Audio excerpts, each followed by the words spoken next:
Calzado flushed off his spot, floating for Spiller! Touchdown, Texas A&M! They finally break through with 2:41 left! Welcome to Sikkim 365 Radio. High formation look for Baylor. They give it to the fullback. Touchdown, Baylor! Why not? Sikkim 365 Radio is presented by IdealMRI.com. High-quality MRIs for $497 or less. IdealMRI.com. Your health is important, so is your budget. Smith is the running back. Bohannon looks his direction. Nothing there. Now Bohannon's going to try to duck and run. Dives for the end zone. Did he get in? Yes, he did. Touchdown, Baylor.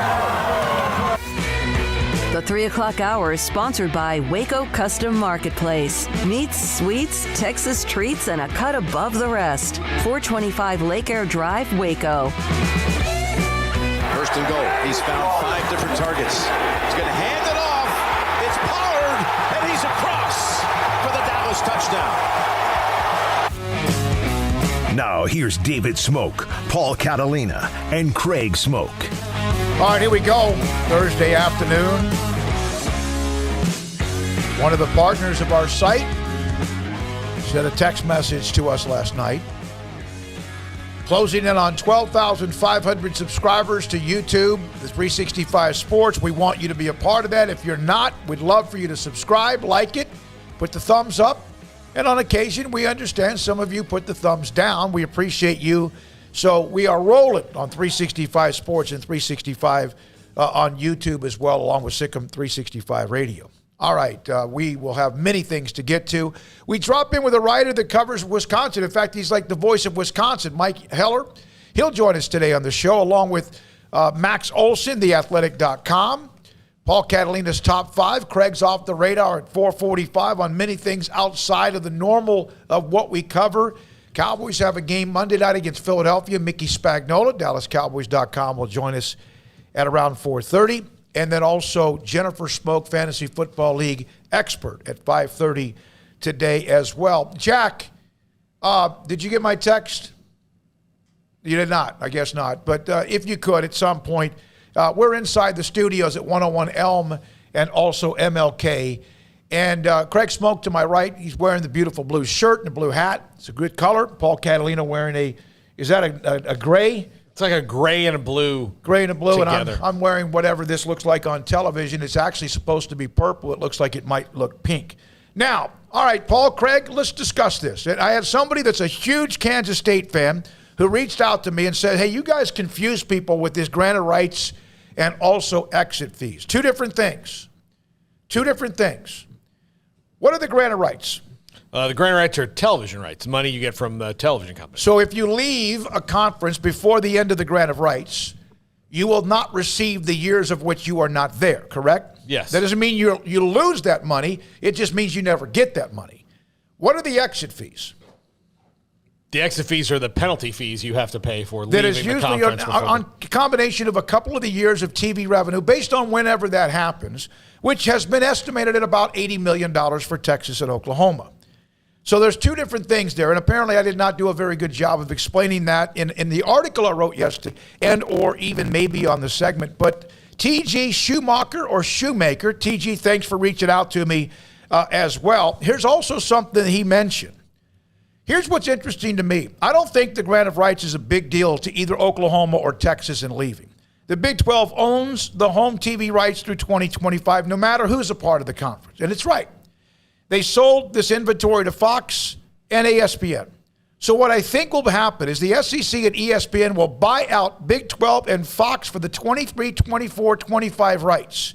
It would cost them $120 million a year to make that happen. So why would they do that? Because after paying $240, they'll have something that values more than $240 million in the opportunities of having Texas and Oklahoma in the SEC. It doesn't really cost ESPN $240 since they already own half of that inventory.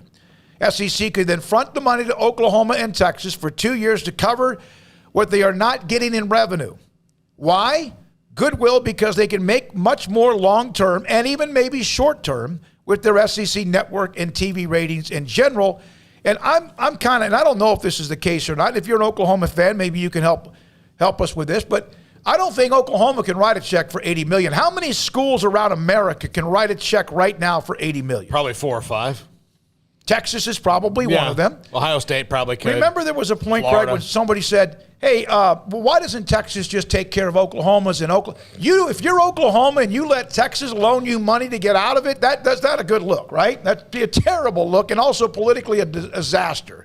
A disaster. Well, I'm not having anybody front me $100 million to begin with, even if they're my flesh and blood. I'm not going to be on the hook for that, much less with my most bitter opponent. I'd never thought the idea of Texas just ponying up. Oh, what is it? It's tens of millions of dollars. We'll just write that. I mean, there's got to be some, line they won't cross. So I never really bought into that very heavily, and I don't think that would be a very good idea on Oklahoma's part. I mean, you would be under the thumb, so to speak, of Texas, owing them a lot of money. And, who knows how long it takes you to pay that. Like, I understand the SEC is going to bring you boatloads of money, but it's not as though you don't have other things to also still pay for, right? So, I would hate that idea if I was an Oklahoma fan of being, owing Texas $70 million and having to pay that off over the next few years. No way. That doesn't mean they've even discussed that, but I've seen that floated out there. No, look, have you ever borrowed, if you've had to borrow money from family, it's awkward enough. If you've ever had to borrow money from someone who's not your family,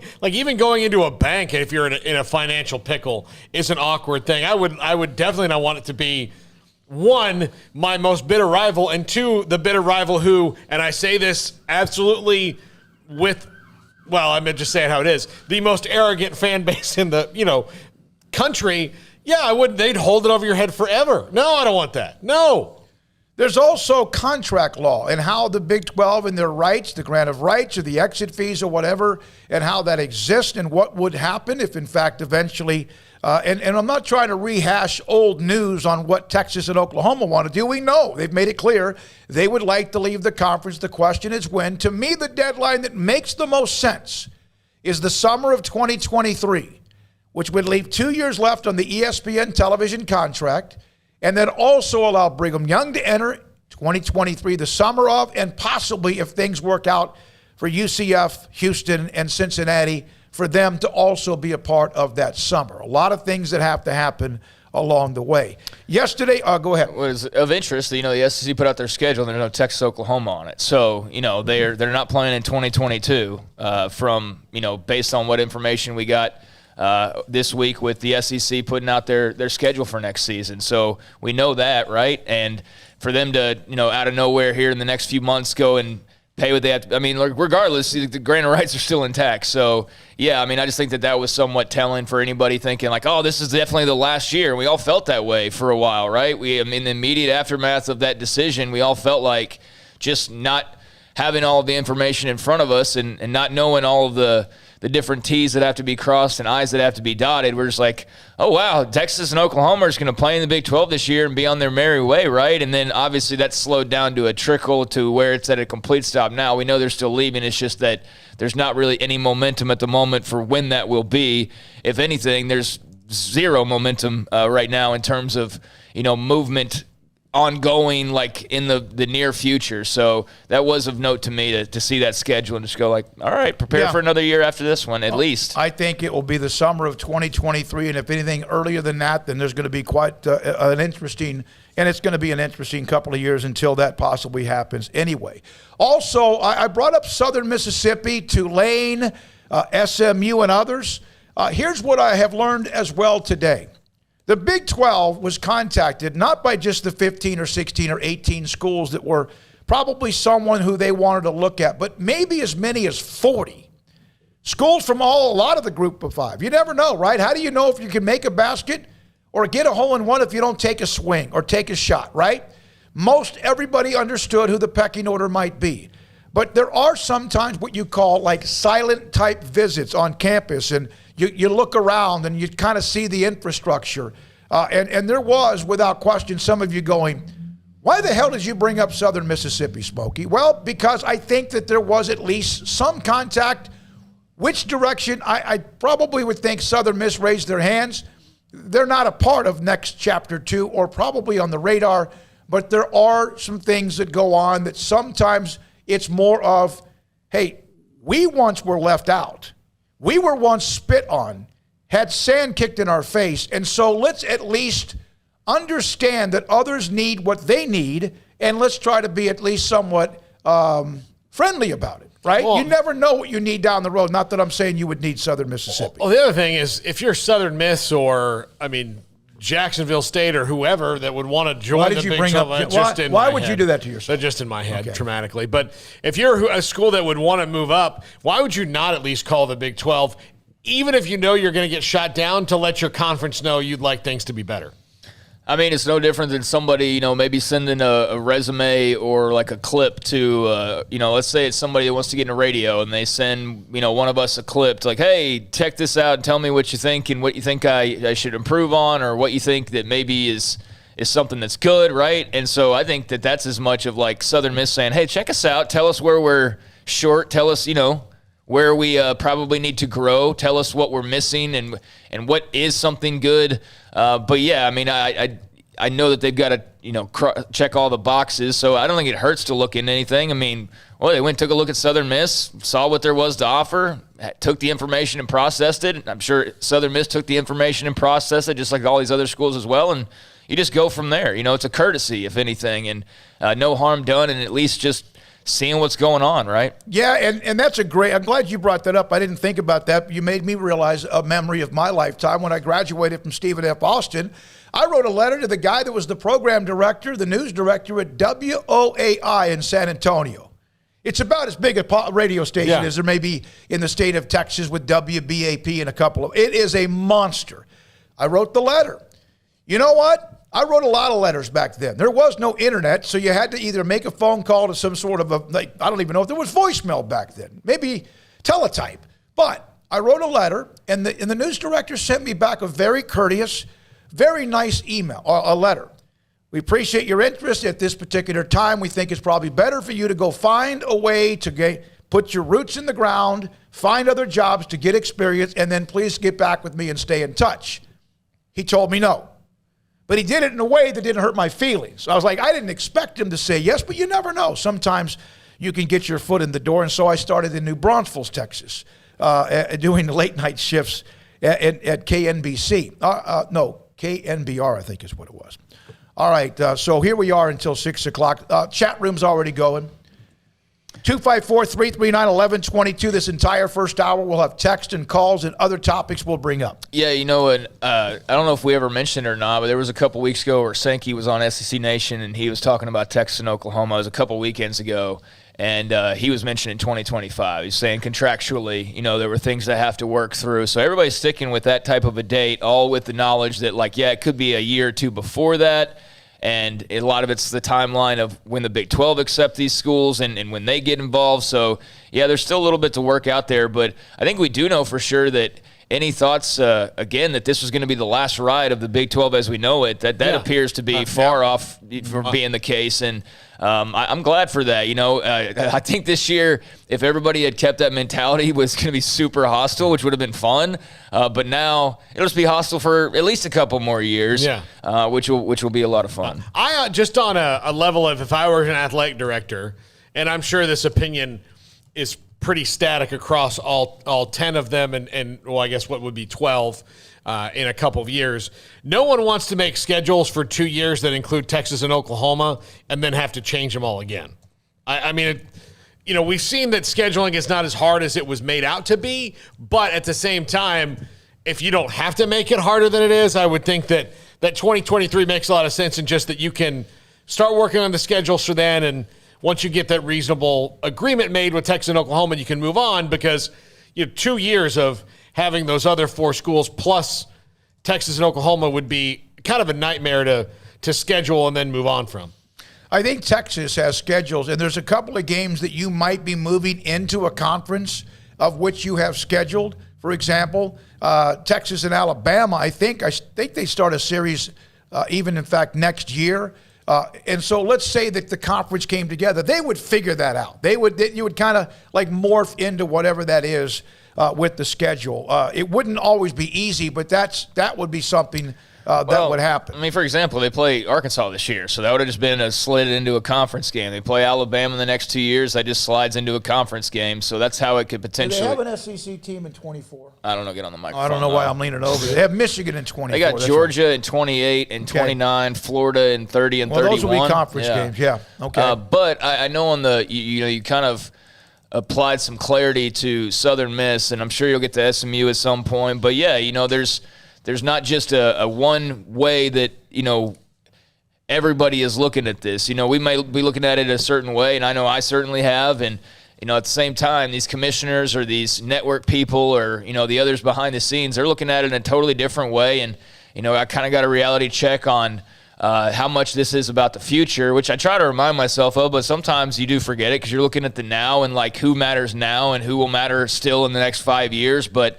they're also taking into account not just now and 5 years from now, they're taking into account 15, 20, 25 years from now. So that's something that maybe I have or others get a little bit of tunnel vision. It's like who's good now and who will be good and who can you bank on being good. But there are all these other schools, which is why you look at a Southern Miss or you look at a UNLV or you look at a San Diego State, because those are potentially schools that have big potential down the line, even if they might not right now. And that's, I think, a good thing that the Big 12 seems to be at least looking under every stone and not leaving anything unturned and being open-minded rather than just saying, let's hurry up, add teams, and just be settled. No, they're like, we added some teams. They're all very quality.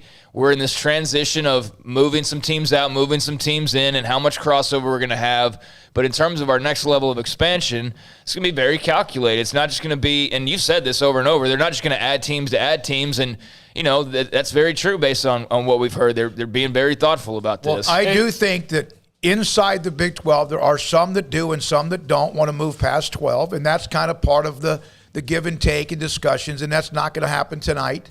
It's not going to happen. That's going to take some time. Go ahead, Paul. I was going to bring something up on teams that might be part of Chapter 2 and what they either bring or don't bring to the table. I would just say, piggybacking on Craig, to make a specific example, UCF is not in this conference because they're just the best team you could get right now. Yeah. The growth potential for UCF is enormous based on where they are and what they've been doing with their university the last few years. So you don't just do something for right now, because if it was just for right now, the conference would have to die, because just for right now, if you're looking at right now, I don't know what right now means for everybody. Right now, everybody's kind of average on the national scale. But when you add for now and the future together, that means that you have a chance to grow. By the way, there's a hell of a game coming up throughout the 2 or 3 or 4 games that will be interesting, including the non-conference game between TCU and SMU. We've spoken with writers that cover both of those schools.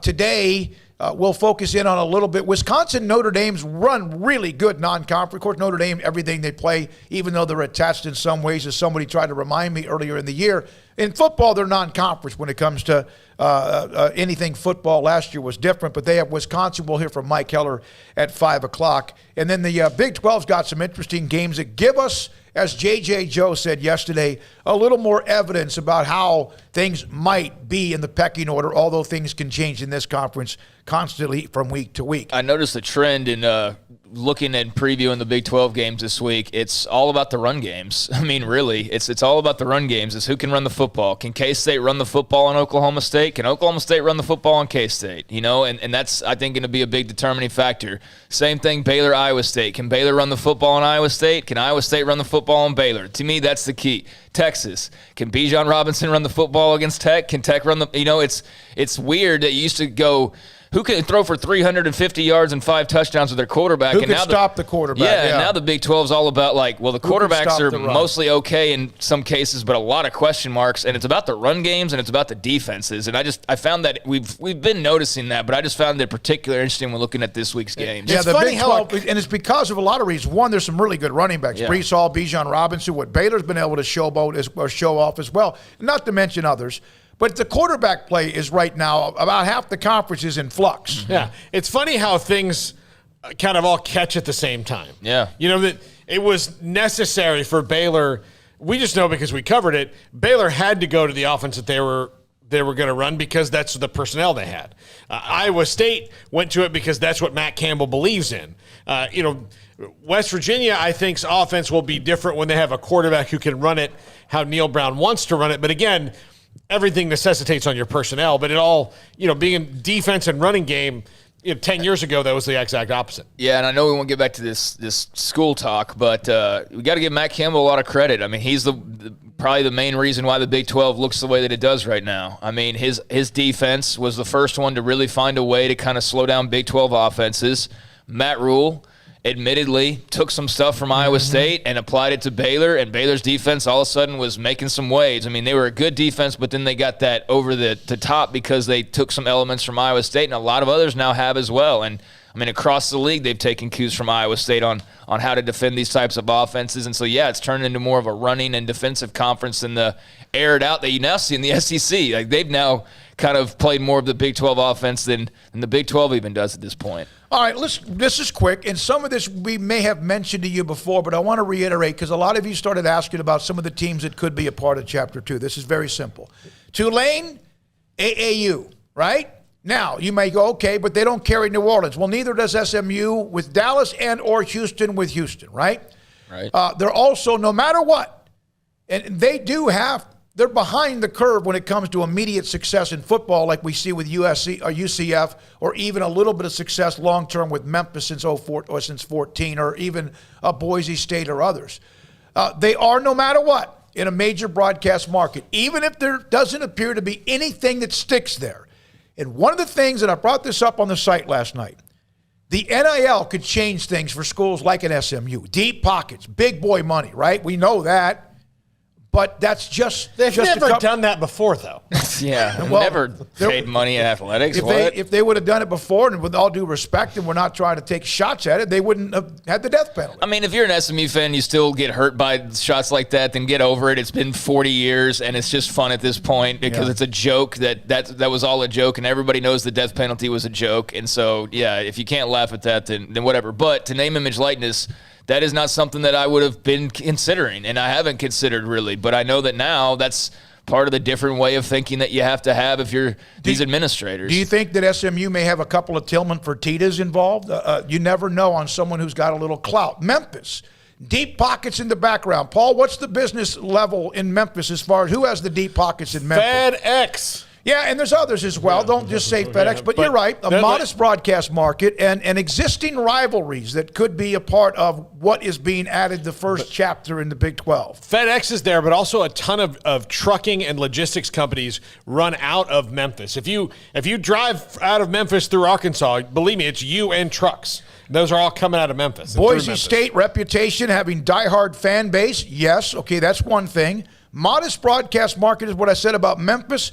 Boise fan base is absolutely their diehard. Now, that doesn't mean you got to have two or three other things. One of them is the fact that Brigham Young might have a travel partner because of location and regionality, although regionality sometimes and most of the time goes out the window with this. I do think that, it's good to have them spreading out from east to west coast. I mean, you can go I guess BYU would be the farthest west now, and then you'd have obviously West Virginia and UCF now on the East Coast, and just sprinkled throughout the rest of the Midwest and the South. But I have thought there's got to be somebody out there close by them at some point, right? Even if travel's not like the main thing. We know how West Virginia's felt the last few years, right? So if you can find somebody that's a little bit a closer partner, I think that makes a lot of sense, and that's why, Boise would make a lot of sense for that reason, among others. Now, also, the SMU part of it, I mentioned the broadcast market. It may be a perk, maybe it not. But if, in fact, the NIL, which is now alive, then SMU could, maybe, possibility, they're trying to get there, the possibility of what they were in the Southwest Conference rather than what they are right now in the AAC. But they have to kind of show that. And then UCF and USF, are they twins, Paul? Not really. I mean, they kind of are, though. But UCF is further ahead than USF is. Right. USF they have approved the 55,000 seat venue. USF has. I didn't know that in Tampa. Go ahead, Craig. No, I just think that, USF, UCF, they almost sound like twins already. Yeah. And I think if you were to go and poll your average college football fan, most still can't even separate them or, probably get them backwards. I think that they're in the same part of the brain together for pretty much everybody. Yeah, so I'd consider them twins in that way. And then also one of the other things about that is, again, UCF is Orlando, mentioned other schools. USF does not carry Tampa. But you're looking at possibilities of clumps of places that you never know. And it doesn't mean all of them, even the 8 teams right now remaining, have warts. They all do in certain ways. It's just a matter of comparing which has the more warts. And from, by the way, this is from, Day Old Donuts, diehard fan base. Boise's first game this year at a 34,000-seat stadium, half full. I want everybody in college football, other than maybe a few of the blue bloods, you watch as teams now start to lose a game or two more. Like I saw Baylor talking about Kansas' stadium being half empty on Saturday. It's not like that it wasn't long ago. Maybe even parts of 2017 and 18. Winning cures a lot of things. A Heisman Trophy winning quarterback changed everything when it came to attendance at Old Floyd Casey Stadium. TCU, you think they're proud of their attendance based on, again, it's a small school? It's a fair point, but at the same time, we are talking about potential, and that's kind of the thing that's been coming across in the theme of what we're talking about is, you just said you can point out warts for every single team, including the 8 that are still in the Big 12 Conference and will remain in the Big 12 Conference. So, maybe based on what you just said that, Boise hadn't had great attendance, but like you just said, we can point that out for a lot of different teams that people would maybe give them the same knock for. But, if that's an issue, okay, that's one of their warts, and that's, something that they'll have to work on or whatever. But clearly there are other aspects of them outside of regular attendance that is what would make them attractive, not how many butts are in seats so far this year. So, it's a fair point, but, again, this is about potential. All right, Jay Bird, I'm not trying to be rude, but we going on and on about how the Big 8 teams were still better than the Pac-12. He got real quiet. He was talking about somebody else in the chat room. Everybody except the Big 10 and or the SEC have warts as conferences as well. Not just fan bases, programs, universities. Everybody has some freckles. It just all depends on whether or not you like the freckles or not. Paul? Yeah. All right, let's go to the phones of the BetUS caller line. Let's go to Tracy in Cincinnati. Tracy, thanks for your call. Hey, what's going on, guys? Hey, here's how I'm thinking about further expansion. It took UC Cincinnati 7 years to get into the Big 12 when they were talking about expansion. I'm thinking that's going to be about the same time frame that you're going to see further expansion. At this moment in time in the Big 12, for me, it's about money, right? You don't want to spread out your revenue to teams that ain't bringing nothing like almost immediately. I don't necessarily think Boise and Memphis bring anything immediately to the conference. And so if we were going to expand even further, let's say they wanted to expand, the only thing I see value in is maybe if you do take Memphis because of FedEx, you take all the service academies, because then you'll have a travel partner for BYU at Airport, which is out in Colorado, which is closer. But as of right now, I just don't see expansion going on any further unless maybe the Big Ten expands, maybe they swap and get Iowa State and Kansas, and then maybe add 2 more teams. But I think the expansion for Big 12 going forward should be based upon what everybody else is doing versus trying to be proactive to get 14 to 16 teams immediately. And I think that the Big 12, with the new alliance going on with the Big 10 and the ACC and the Pac-12, I would be in the Big 12 sitting at 12 and trying to talk to the SEC about maybe some level of alliance with some scheduling so that you don't necessarily lose any power in terms of getting cut out from the other Power 5 schools. Those are my thoughts about expansion. I just see it. It's going to be years down the line, I think, before Big 12 expands. If they're going to take smaller schools like Memphis and Boise, you might as well make them wait and build up your money. Get the money from Texas and Oklahoma, and then check out the landscape then.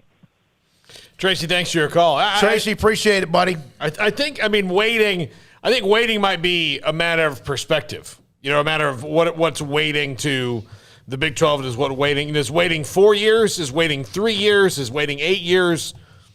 I think it's a matter of perspective. I don't think the next round's going to come all super fast. I think they want the 12 to figure out what the schedule is going to be and what things are going to look like, and then they'll move on after that. Yeah, I mean, I think in no way I think you indicated that this is going to be something that happens relatively soon. I think, the understanding is that it's just playing out, and there's not a strict timeline on, like, they're going to announce 4 new schools by the end of the year. No. Like, nothing along those lines. They're exploring at the moment and looking at possibilities, right? And that's basically all they're doing to be proactive and to be on the offensive rather than the defensive, where all of a sudden next summer, right as media days are hitting, all of a sudden after media days are over, there's a big announcement like so-and-so's joining this conference, and the Big 12's like on their back heels again. So they've just got to be, smart about that. But, on the timeline, and then you finish up, the timeline is this. We know 4 are coming. Mm-hmm. The other part of it is there's a little push. It kind of sometimes a give and take within the Big 12 that they want a Chapter 2. They want to keep pushing the pedal. They want to keep their foot on the accelerator, even though maybe not as fast. The other part of Chapter 2, I don't know what that timeline might be, because right now they got to finish Chapter 1 officially before they worry about Chapter 2. But that is at least on the table, on the radar. The timeline, again, it could be 2, 3 more, 4 more years from now. I don't know. Yeah, and, we don't know what's going to happen everywhere else as well. So, to your point, Tracy, I mean, I think that patience is a virtue here, but being proactive is also, a virtue as well. And, given how inactive they were for a long time, I like that they're kind of keeping the foot on the throttle and at least, still moving forward at a high rate of speed and saying, look, we got momentum right now. How about we continue that momentum and gain more? But I understand your perspective on just the level of schools, and I'm curious too, like, where's the money coming from here? If they're adding all these schools, where's the payout, and why is it not dwindling? Why is it going up, in the opinion of the people making these decisions? Because on paper, to me, just being a novice about all this, my fear was that the Big 12 just started adding too many teams, and that thins out the payouts. Yep. So I don't know how you're adding these 4 schools, and then you're saying, and we can add even more and still be satisfied with the money. That's the part that I haven't heard just yet, although I know you've explained that TV deals and what they're hearing from networks potentially and things like that, in the future. Okay, I hope so, because otherwise, you're just watering yourself down. They got to scratch and claw right now to make sure that they get into that upper 20, early 30 million range or better. They're not going to add another 2 or 4 teams if it means you're going to lose 5 or 10 million a year. They have to figure out and they have to have traction and then some evidence that that's the right thing to do based on footprints and much more as well. There was and a secondary type of revenue. Yeah, there was a tweet I got, or a DM I got last week, and I'm not sure who it was from, and maybe it's somebody that's called, I don't know, but they were advocating for Boise State because there was a talk about the second wave to stay pat and just wait for a Pac-12 offer.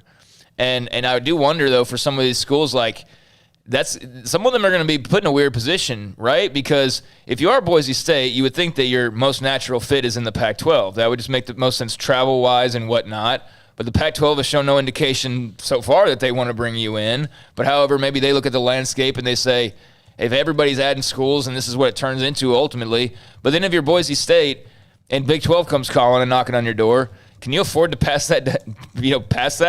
opportunity and say, no, we're going to wait for a couple more years and see if the Pac-12 finally is interested enough in us. You can't really, right? You can't pass on a given thing for a possible thing. So, yeah, I think that's interesting because depending on how proactive the Big 12 is, that it may force some schools into some decisions, or some may try to risk it. I don't know. It's very fascinating. Paul, we got to get to 2 calls. We'll do one and break, and then we'll do. All right, 254-339-1122. We hope that every single day that you turn us on, whether it's at 3, 3:30, or 5, that you get what you want. We love your feedback and insight. Some of you, in fact, again, I told you about T.G. Shoemaker, who reached out to me by direct message. At first, I was like, man, that's kind of harsh. But he was trying to help me, and I appreciate that, and it did. So thanks, TG, for the direct message on Twitter earlier today, because we eventually understood each other a lot better. Paul? All right, let's go to Steven from Virginia. You're on Sick 'em 365 Radio. Thanks for your call. Hey, guys. I kind of wanted to think that there are the three most important factors in the expansion, whether it's 2 more or 4 more, are enhancing schools that are in the Big 12 with natural rivals. I think I've said this before. It really hurt West Virginia to not have anyone nearby to play. And I think, if you add Memphis and Boise State, Memphis gives Cincinnati and West Virginia a natural rival, and then Boise State puts you out there next to BYU. And then the other thing I think you have to consider is recruiting pipelines in a certain way, because if you look at schools like Nebraska, Colorado, Arkansas, these schools that left, they're not doing as well as they used to do when they were in the Southwest Conference or in the Big 12 because they can't recruit Texas. And if you added USF and had 2 legit schools in Florida and you could recruit kids from Florida and Texas, there's so many good players in the state of Texas that Colorado or that Missouri or that Arkansas, these schools could get by. Missouri could win the SEC East because they had a bunch of 3 stars from Texas. They can't do that in the SEC anymore. And then the last reason, I think SMU is a legitimate look where I didn't think so before, because I think Sherwood Blunt and the Naughty Nine sat there at Campese's restaurant when the NIL came out and said, we're back, baby. They have just as much money as Houston, and they may not own Dallas, but they will if you give them a chance. Later, guys. Thank you very much, Stephen. Appreciate it on the East Coast. From Virginia. Appreciate your time. On SMU, I've had my eyes open to that a little bit as well about, not what they are, what they have been, but what they could be. And so they make far more sense in that regard. I think the natural rivalries thing is a great point, and there are a lot more potential rivalries now than we've seen, created really in the Big 12. I think as far as geography goes, those examples you gave would make a lot of sense and probably make all parties happy to have somebody kind of naturally, geographically, sort of as their already built-in rival. But to the recruiting point, there's been many people that have said it. Nebraska has been hurt significantly by the fact they can't recruit Texas anymore. No? Yeah. No. They used to be able to come in, pick and choose, and get an elite player or 2 from Houston or West Texas or somewhere. Yes. But since they left the Big 12, their recruiting has not been the same, particularly in Texas. And I was listening to an interview Ivan Maisel did, and he was talking about conference expansion. This was somewhat recent. And he said that he thinks everything's pretty much died down now as far as immediate movement, which is not what we're talking about right now. We're talking about future movement. With that future, the timeline uncertain. But as far as an announcement of somebody in the next week or 2, he's like, no, I don't expect that. Or even in the we're in the season now that you can't really do a whole lot. So we're not going to have seismic movement during the course of a season.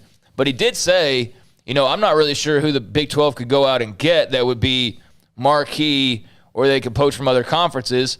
And he said, my thought with the Pac-12 was the Arizona schools, and he did bring them up. So, a lot of us have the same thought as in regards to them. But he did mention that Arizona State in particular, a lot of their recruiting is in Los Angeles. So that's something that they would have to take into consideration is, do you lose that California recruiting if you were to make a move like that? So, recruiting is something that comes into play here, and those coming into the conference should get a boost in Texas and in other states where there's Big 12 footprints because of that affiliation. All right, when we come back, thank you, Craig, Paul, David Smoak right here on Sick. Did we just thank each other? I think we did. I didn't mean it that way, but thank you as well. 254-339-1122. Max Olson will join us, our first guest off the top at 4. Jack, do you have that shot? Do you we're in the studio. We have the state-of-the-art technology, the studio, the cameras. It's an amazing look. And Jack McKenzie's in the studio and has been. Jack, of course, has been running the mothership in recent months, it seems like to us. This person right here is Armstrong Sims, brand new employee. Yeah. Welcome to the job, Armstrong. Yeah. Very nice to see. He passed all of the HR protocols. That's Armstrong. He's an intern from Baylor and joined us today to help run the mothership. It's great to see him. Enjoy your fruit basket. Don't get too close. He bites. Yeah. We might give you a chance to respond to all of this negativity here at some point. I just got something from the 310. Somebody sent all of us. Paul, you said you weren't a part of it. It was a direct message, and this is a presentation. I've seen it. I just haven't been all the way through it. 110 pages of graphics that are and images that are exciting about how teams are viewed in 90 different ways around how they're looking. And I just got another one, the AD's view, balance of available teams on what all of this means. I'm going to try to see if we might share that at some point, but it's not now. Calls next, 254-339-1122, SICM, 365 Radio.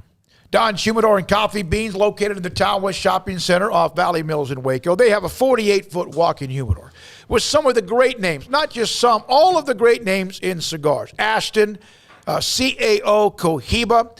How about as well, if you want, Christoph, which is an amazing brand, La Fontana, Macanudo, My Father, Oliva, Padron, Punch, Quorum, Romeo and Julieta, Rocky Patel. One of my favorite cigars is Rocky Patel Torpedo Edge Light. And also, there are so many others along the way. They have the Arturo Fuente as well, Aging Room. Keep going. I can't.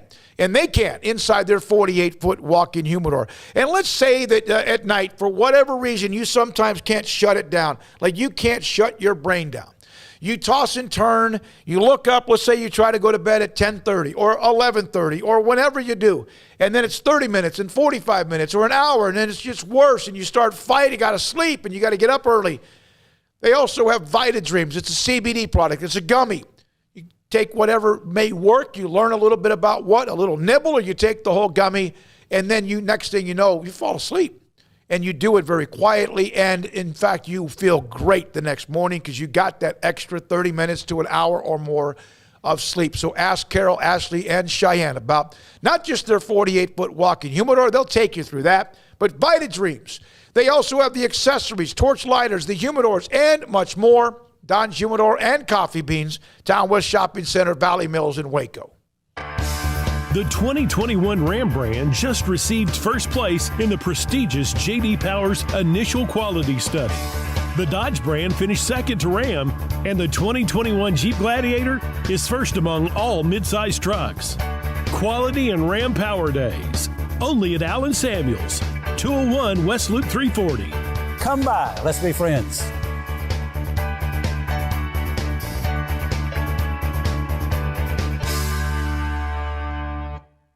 It's football season. Sports bettors and BetUS.com has your NFL and college football live betting lines up for their 27th year. Why BetUS.com? Well, they're the 3-decade leader, and you can join now for a 125% bonus on promo code SICM125 with cash, or a 200% bonus on crypto with SICM200. The 3-decade leader with action on every sport across the world. We can pretty much guarantee that they've got your game at BetUS.com. Use promo code SICM125 or SICM200.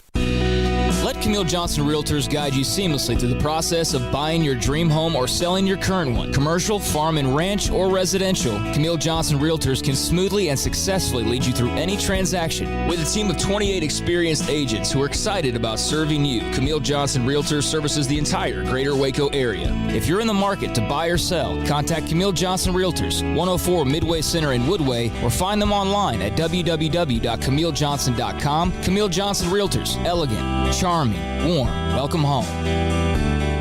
For a limited time, refinance your vehicle and have 90 days with zero payments. Only at Genco FCU. Refinancing lowers your rate and you pay less for your car. You can't pass on rates as low as 1.75% for 48 months. Apply online today. Annual percentage rate subject to change without notice. Subject to credit approval, membership eligibility, and loan policies. Go to GencoFCU.org. NCUA Equal Housing Lender. My money, my future, my credit union. Genco. Three Nations Brewing Company has 16 different beers on draft with a new beer every Friday. It also offers 2 air-conditioned tap rooms, a large indoor beer hall, a second-floor mezzanine offering a great overview of the brewing company and equipment and patio where you can relax under the shade. Plus, you can now experience the new Three Nations Beer Garden Grill on our shaded patio with socially distanced seating for your enjoyment. Grab a cold beer and enjoy a bite from our freshly prepared and delicious menu. Street tacos, quesadillas, freshly cooked burgers and dogs, and veggie burgers too. State Fair tornado fries, nachos, and so much more, all prepared and cooked on site. So come visit the award-winning Three Nations Brewing Company on East Vandergrift off I-35 in Carrollton.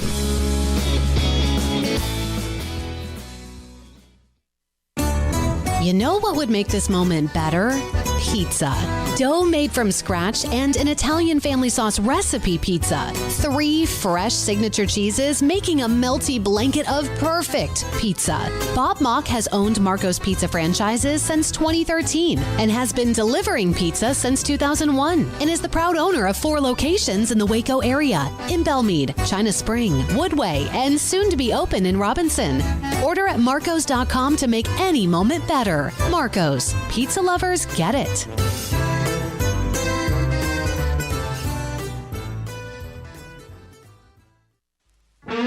Welcome back to Sikkim 365 Radio.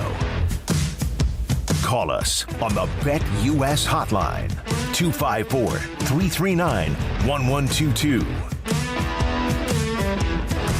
All right, here we go. If I can learn how to pass along 4 tickets for Saturday's Baylor-Iowa State game at McLean Stadium through what I have, I don't know how to do it.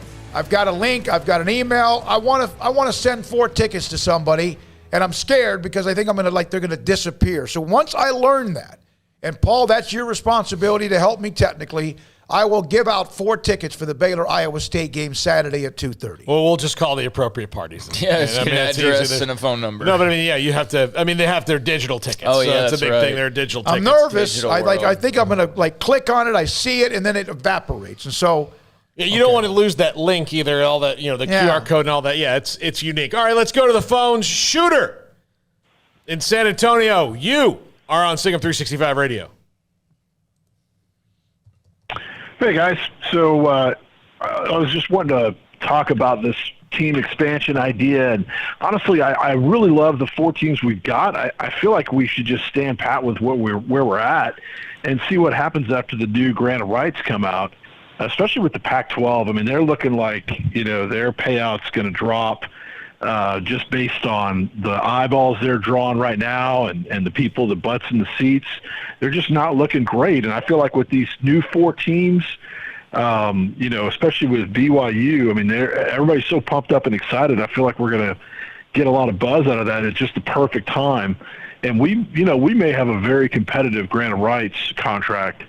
And so I feel like there's going to be a lot of discontent in the Pac-12. Guys are going to be looking for places to go. They may not want to jump to the Big 12 right away, but it may make it a lot easier for them to start talking to the Big 10. And on top of that, the SEC, they've definitely got their eyes on Clemson. I don't know if they want Florida State right now. That's a dumpster fire. But as a brand, they do. And so if they raid the ACC, there might be some teams in the ACC that want to look for a new home, maybe. So I just feel like we're in and Memphis and Boise State are great options. I love them. I really kind of wanted one of those two instead of Houston, but I'm fine with Houston. But they're not going anywhere. They're not going out of reach. They're not going to a Power 5 conference anytime soon. Everybody's passed on them for years. So I feel like we can wait and add those guys after we decide the Pac-12's no longer an option. There's nothing out of the ACC, so I don't see why we would have to jump right now. Yeah. Thanks for the call, Shooter. Also, a lot of the times the texts that you sent us as well along the way, almost daily. Thank you very much. Memphis and Boise State are the definition of the safety school right now. They're not. You may have to worry about them a couple years down the line if you don't do anything, but right now, I think, why would you have to rush into schools like that? Well, Memphis is already in the American, so they're not going anywhere, and it doesn't appear to be, a conference. Like right now, the Big Ten and the Pac-12 and the ACC seem to be convinced their alliance is going to be, their bond and their saving grace as far as just, keeping things intact. And, if you're Memphis, yeah, I mean, you don't really have a landing pad right now, but Boise's not in the American. They're in the Mountain West. They don't like the Mountain West. They want out of the Mountain West. So, they should be there for the taking if you're the Big 12, or if the Pac-12 ever gets wild and, decides like, hey, there are other people that are good enough to join our little club here, and they turn their nose down for once, then, maybe that would be a possibility down the line. But, if you're Boise and the American comes calling, is that a move that you want to make? And then if you make that, how long, my point being, it's like the guy I was talking about earlier who said, if I'm Boise, I just stay pat and I wait for a Pac-12 invite. Well, what if a Pac-12 invite never comes? You're going to pass on a Big 12 invite if that does come? So let's say the Big 12 holds off and then decides they want to stay pat. The Pac-12 remains the Pac-12, means Boise's not going there. So if the American's like, hey, Boise, we know you don't like it where you are. We know you'd rather be maybe here or here, but we are a better option for you, and these other places aren't calling you right now. So what would prevent them from doing that? Now, if they eventually were forced into that, and then the Big 12 decides, like, hey, well, then you're talking about so many exit fees and, so much of a mess. So I think that's where staying pat is an option, but not necessarily one that you can just depend on for the next several years. Does that make sense? Yes. Absolutely. I would rather, though, be constantly pushing the envelope. Doesn't mean you have to open it, than rather sitting back waiting for somebody to send you a box and it explodes in your face, which is what the Big 12 did for quite some time. All right, let's go to Howard in Oregon. Howard, thanks for your call. Good to hear from you. Hey, nice to talk to you guys. About a week ago, my computer's been down. That's why I haven't been on the line and all that stuff. But, I think David brought up a real good point, and it was kind of just brushed over. And I'm going to try to explain it to you guys. There's been this huge move from California to the different western states. A lot of these people are moving to Utah, Arizona, Colorado. And there's a big political component to all this, in my opinion. When I watch the Pac-12 network, because you guys know I'm an Arizona fan, and a lot of their games are on it because they're not that good. So they put a lot of these other games on it, and every commercial is almost every commercial, not all of them, is politically correct things that you would probably go for if you lived in the state of California or Oregon or Washington State. Now think about Boise State and think about BYU and all that state stuff. Their political philosophy goes more towards where you guys are at, in my opinion, and so does Memphis. And those schools. And I think it's not just the money. I think it's who they want in based upon a lot of their stuff. Now, here's an example of that. We got a new coach at Arizona, Jed Fish, and he has this group that meets on Wednesdays, the players. And the other day I was listening to one of their shows, one Wildcat Talk or something. And he was on there as a guest or something. He's talking a re-education group or something, it's Red China to me, but I don't know what they're discussing in there, but it's just a weird thing. And I think, to me, it's when that stuff starts entering sports, like the Olympics, like that hammer throw person that was in Eugene that turned her back on the anthem and stuff. It ruins stuff. And I think, this is just totally my personal opinion, it's not only the competition level in the pack, it's also that philosophical level. I don't know. That's all I got to say. It's what here's one thing I also wanted to say. I watched that Nebraska-Oklahoma game, and I have no dog in the fight. I thought it was a good game. And one of the reasons I turned to my wife, I said, during the commercials, there's not all this political junk. It's just regular commercials like dog food and stuff you buy in the grocery store. You get what I'm saying? Yeah, I do. Thanks, Howard, for your call. Yeah, I do think that part of the problem the Pac-12 has had is that they do rely on that stuff too much, and it really has nothing to do with anything when it comes to growing a conference and growing your university. In fact, leaning one way or the other is probably counterproductive to growing a university. Well, I do think that George Kliavkoff has settled the water some. Yeah. I mean, if it was still the Scott show, then I think that there'd be teams wanting to jump off ship left and right. But the Kliavkoff move has probably settled the water some. But I've been saying this, about the schools that you would potentially look at if you were the Big 12, if they were to give you any kind of an indication that, hey, maybe not all is happy in Pac-12 country. There are a set of schools that run that conference. They're all based in California, and they have say, and USC is the ultimate say in everything. And then, Oregon to a lesser extent, what have you. But there are a lot of politics involved, especially in California. You talked about people from California moving to Western states. Nowhere have they moved more than Texas. Nowhere have they moved more than Texas. There are Californians coming in here every day like it's the southern border. I mean, it's crazy. Austin is basically a California city at this point. So there have been droves of people that have left for whatever reasons that may be. And I do think that the more you lean into that political side, the more you do risk maybe pissing off someone who is of a different mindset or someone who's like, you know what, I don't like the direction that this is going or, what this means moving forward. And that's where I've been saying that I could see – maybe where some teams out there go, yeah, I'm not so sure about this aligns with us and the direction that we want to be in the future. That's where I see that opening. And so to your point, Howard, yeah, I agree with you that there is something there potentially. But right now, Kliavkoff's done a good job of settling the strife. There is the possibility, and this is a question for another day, but I'm just going to – Hayden, you okay there? That's why you don't play running back. You'd never get through that ropes drill.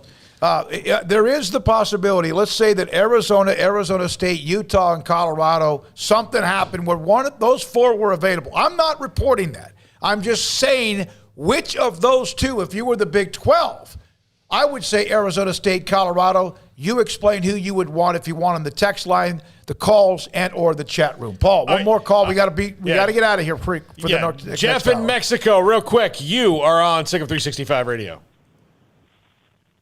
Hey, guys, I just wanted to give you guys a big shout-out from everybody in the room that, since college realignment, we all were lucky enough to find you. You guys do a wonderful job. And the only thing I wish is you guys would put up a site where we can buy some merchandise from you guys, some T-shirts, hats, stuff like that, because you guys do a wonderful job. Hey, before we go, I'm going to let you continue, but we have discussed that with Colt, Ashley, and Brian. We're trying to figure that out. We will try to figure that out as soon as we possibly can, and we will let you know. We would love to do that now that people have reached out to us for that. Thank you. Okay. I think that's all I got. Oh, that's all you want? Okay, thank you. Thank you. And I don't know if that was Bob, who's a big Auburn fan, or Jeff. It was Jeff. Jeff, the Alabama fan. He's great. Roll Tide. And then yes, we're working on that. Could be like what someone mentioned, Paul's top 5. Could be where there's smoke, there's fire. I didn't bring that up. I used to have a T-shirt that was like that. Could be Craig, could be me, could be both of us. Could just be Sick 'em 365 Radio. Yeah, and then we could have something that's with Paul or, the Italian Stallion. That is me. All right, and not much more. Rocky Balboa. That's definitely me. All right, when we come back, man, we appreciate all of you. We're not done. We got a long way to go. Got some guests coming up, including Max Olson, theathletic.com. And this is Sick 'em 365 Radio. Lance Donaldson, eXp Realty. You've heard me talk about him forever. If you're moving here in the Waco area, you're moving in. Look, if you're interested in real estate at all in the Waco area, you need to give my friend Lance a call, 254-214-3713. It is a seller's market right now. That's great if you're selling. It's not so great if you're buying. If you're buying a house and selling a house, you want to make your money on the sale and not dump it all down the house that you buy. So how do you do that? You need a real estate professional, a realtor like Lance to help you guide you through that process. So give him a call, 254-214-3713, and have him help you through it. He's a great guy. You're going to love talking to him. Again, look him up online, lancedonaldson.exprealty.com, or just Google Lance Donaldson, eXp Realty, Waco, Texas, and your little Google box will take you right to his website, or give him a call, 254-214-3713. It's time for some high school football. Berg Colgan Ford proudly celebrates the Panthers, Cadets, Lions, and all the Central Texas football teams as they march their way through the season and down the field. Hi, I'm Mark Stewart with Berg Colgan Ford. We'd love to show you our Broncos, Raptors, and Mustangs. These vehicles are winners with their sporty options and designs. Nominate who you think deserves the Built Ford Tough Player of the Week at FordPlayerOfTheWeek.com. Visit us anytime at BKFord.com, making buying your next Ford simple at BK Ford. Born in Waco, Brotherwell Brewing exists to serve the Central Texas community with locally crafted beer of the highest quality. They want to bring Central Texas closer to the brewing experience so everyone can enjoy well-made beer as much as they do. For 2.5 years, they've been bringing high-quality beer to Central Texas at their location on Bridge Street in East Waco. Brotherwell Brewing believes in community and bringing people together to enjoy products made in their community. So for your game day, whether it's a tailgate or at home, stop by Brotherwell Brewing for high-quality craft beer made right here in Central Texas, 400 East Bridge Street, and check them out online at brotherwell.com. One size fits all. That may be all right for an adjustable belt or cheap sunglasses, but when it comes to your financial needs, no one wants a one-size-fits-all strategy. Ben Erlinson, your Edward Jones financial advisor, knows that his most important goals are yours. That's why he takes the time to understand your needs, knowing you. That's how Edward Jones makes sense of investing. Ben Erlinson, 100 North 6th Street in Waco, 254-759-8533. Edward Jones, member SIPC. Hey, this is Bryce Petty, former starting quarterback and two-time Big 12 champion, and I know firsthand the importance of being in top shape both on and off the field. So listen up, men. If you're feeling beat down day in and day out and looking for that high-performance edge that separates the men from the boys, then look no further than the Petty Clinic Low T in Waco. Petty Clinic is a comprehensive men's healthcare clinic with an atmosphere catering to men. Board-certified Dr. Kent Petty has a special interest in offering the highest quality medical care to men of all ages. Some of the services offered include screening and treatment for low testosterone or thyroid, infertility, high blood pressure, diabetes, high cholesterol, sleep apnea, while offering comprehensive wellness exams and complete men's health lab panels. High performance men, remember, it's not just a Petty thing. This is Bryce Petty, encouraging you to reach out and Google search Petty Clinic Low T or go to pettycliniclowt.com and get your complimentary lab screening today. Baylor Scott and White, Southwest Sports Medicine and Orthopedics, the team physicians for Baylor Athletics, diagnosing and treating all sports-related injuries, including concussions. These specialists also provide orthopedic services for athletes and non-athletes alike, whether it's knee or shoulder pain, hand or wrist injury, orthopedic spine care, and even an arthritis and total joint clinic. Trust the doctors Baylor Athletics trusts. Baylor Scott and White, Southwest Sports Medicine and Orthopedics wants to get you back in the game. With more than 160,000 alumni worldwide and counting, the Baylor family is growing. And through the university's expanded Baylor alumni program, the family is growing closer. With hundreds of local volunteers planning events in cities and towns around the country, you can gather with fellow Bears no matter where you are. So, get connected, get something started, get involved, and make plans to get together with Baylor alumni. Visit us at baylor.edu/alumni. This is Sikkim 365 Radio. Text us at 254-339-1122. The Sikkim 365 Radio text line is sponsored by Riverbend Liquor and Wine, with the most extensive variety of craft beer in Waco. A hidden gem on Lakeshore Drive and 19th Street. All right, here we go. This 4 o'clock hour, Sikkim 365 Radio, and also 365 Sports. Big 12 has a weekend where it's kind of like, you know, you're taking a final exam. No, not quite. Those are some other games down the road, but you got to put yourself in position, the final exam. But you're getting evidence. A score's back this week. Now joined by Max Olson, national writer for theathletic.com, and also covers quite a bit the Big 12. Max, hey, how you been? I'm all right. Now that things have really kind of calmed down on the realignment front, I was able to, really kind of get my life together these last couple weeks. I got my wisdom teeth out last week. That was fun. It's like you got to, those things you kind of put off when things are really chaotic. You finally get a chance to do. And oh, by the way, there's a season going on. So, we're kind of back to normal here a little bit. And you mentioned it, man, like this Big 12 weekend is pretty, I really kind of love how this league's shaping up, and this weekend's going to be awesome. I think this is, if you look at a lot of the games, and there are some that would have maybe more oomph to it, but because we don't know about a few teams that might be better than we think, or maybe not, or maybe teams we thought were better that aren't, don't you think the way the matchups are locked in that we'll know quite a bit about a lot of people? I think so. The way this conference is like kind of going right now, I think it's fun where I think that like as of today, we'll see how things shake out. It depends on who you beat and who you lose to. But as of today, I think there's 9 bowl teams in the Big 12. And other than Oklahoma, like, I don't know if any of them are better than like 8 or 9 wins, right? Like, I think everyone's kind of in that 6 to 8 win range and I think that's going to make for a fun conference this year where everyone kind of can beat everyone. And like this week, you look at the matchups and like, I think I like a lot of the underdogs this week, just in terms of at least the spread and stuff, because I think, I think we know that certainly like, K-State can play with Oklahoma State. We know Baylor can play with Iowa State. We know Texas Tech can probably play with Texas too. Like, I think that, and we'll see if West Virginia can put up a fight against Oklahoma. But like, I think that, and then certainly TCU SMU is going to be a really legit battle too. So, I think that there's a real chance here where some of those teams like Oklahoma State or Texas that you talked about as being at the top of the conference, maybe they're some of the 6-win teams, and maybe Baylor or Texas Tech or K-State, maybe those teams, 1 or 2 of them could jump up and win 8 or 9 games this year. What do you make of Steve Sarkisian early on? Is this about how you figured it would go, or are you a little surprised at 2-1 right now? No, I mean, I think we'll learn a lot this week. I think it's just too early to know what they've got. It's too early to say what Sark or Hudson Card or Casey Thompson. Like, it's hard to make that evaluation at this point because we just haven't seen very much from this team so far.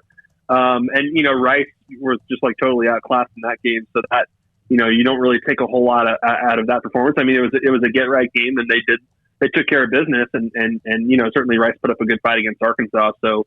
You could say, hey, good job by Texas, but this week and next week, as much as your season gets judged by Oklahoma, like, between playing Texas Tech and TCU here, we're going to find out real quick if Texas has a chance to, be really competitive in this race, or if this is going to be kind of a 6-7 kind of win team. And I think the way Texas Tech has played so far, they definitely look like one of the more improved teams in the conference so far, with how many transfers they've brought in and just how experienced that team is. So I think we're going to find out a lot about Texas. I don't know, certainly they folded up against Arkansas, but it's hard for me after 3 games to feel great about knowing what's going to happen with Texas week to week. Yeah, Max, and it's 1 loss, and it's to a team in Arkansas that might be pretty good, right? So it's like you see them lose, and you go, oh, well, Texas, they're clearly not back again, ha, ha, ha, but what if Arkansas is just really good, and that ends up being really one of their only blemishes? That's kind of how I'm still viewing Texas wait-and-see mode right now. Yeah, man, and we're going to find out about A&M this weekend, too. Yeah. I think that matchup is going to be terrific, and certainly if Arkansas beats A&M, then they should print the shirts that they're the Texas State champions, if you can beat both of them. But, I think that that's going to be a great matchup. And, yeah, you're right. I mean, Arkansas – and I think clearly people like Sam Pittman, people like that staff, and I think the way that they rolled in that second half against Texas was so impressive. They're really well coached, and so how much do you read into that with Texas and say, well, look, they hadn't figured out the QB thing yet, and they just weren't doing anything offensively. The thing with the Texas that you'd want to see from week to week is just they're probably going to win some games just because they've got Bijan, and this is probably one of those games that. If you can avoid mistakes and stuff and ride that guy, he certainly has looked spectacular here early on. So Iowa State and Baylor, a game that we obviously have a lot of focus on in Waco on Saturday. Baylor, Max, they've looked really good. You could see improvement everywhere, but it's also a matter of who they play. They have not been really tested outside of Texas State just making a close game in week 1. Meanwhile, Iowa State hasn't looked that great, and then last week against UNLV, they finally put on the full-blown show. Even Brock Purdy had a massive game. And do you think maybe some of the pressure's off now for Iowa State already having taken a loss, and they're set to go on a run kind of like last year? And obviously, your thoughts on Baylor at this point, even though we haven't seen them stacked up against a team of equal caliber? So is it going to be like 120 degrees on the field this time? I don't think so. No. Ouch. No. A little cool front this time? Yeah, it's actually pretty nice right now. Yeah, that was, the last time they came to Waco, that was obviously such an important game in sort of the implications on the Big 12 race that time in terms of Matt Rule's team taking off from there and Iowa State still being really good, but another early season setback for them. I'm sure that one matters to them, and this is really going to be a great matchup.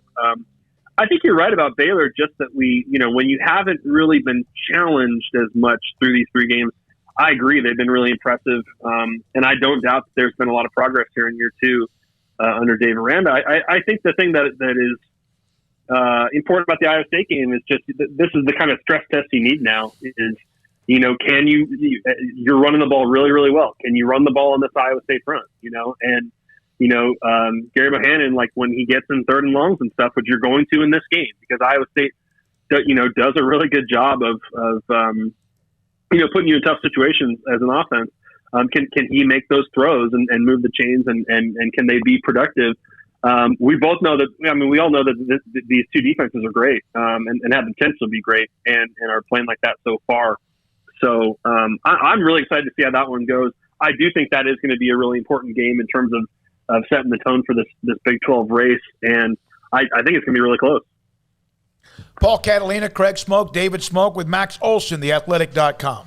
Max, nationally, at the top, we've got a lot of questions like Clemson's offense, Ohio State's defense. Yeah. Do you see a shuffle maybe coming from beneath them and upsetting the apple cart? I think that, certainly these teams at the top look vulnerable right now. I think you would say Oklahoma's offense is not really functioning the way that they know it can yet either. And maybe this is the week when they get right and do that. But and you've got CJ Stroud out this week for Ohio State and that whole quarterback situation, in addition to a defense that's kind of a mess. Clemson, against good defense is just not doing anything offensively so far.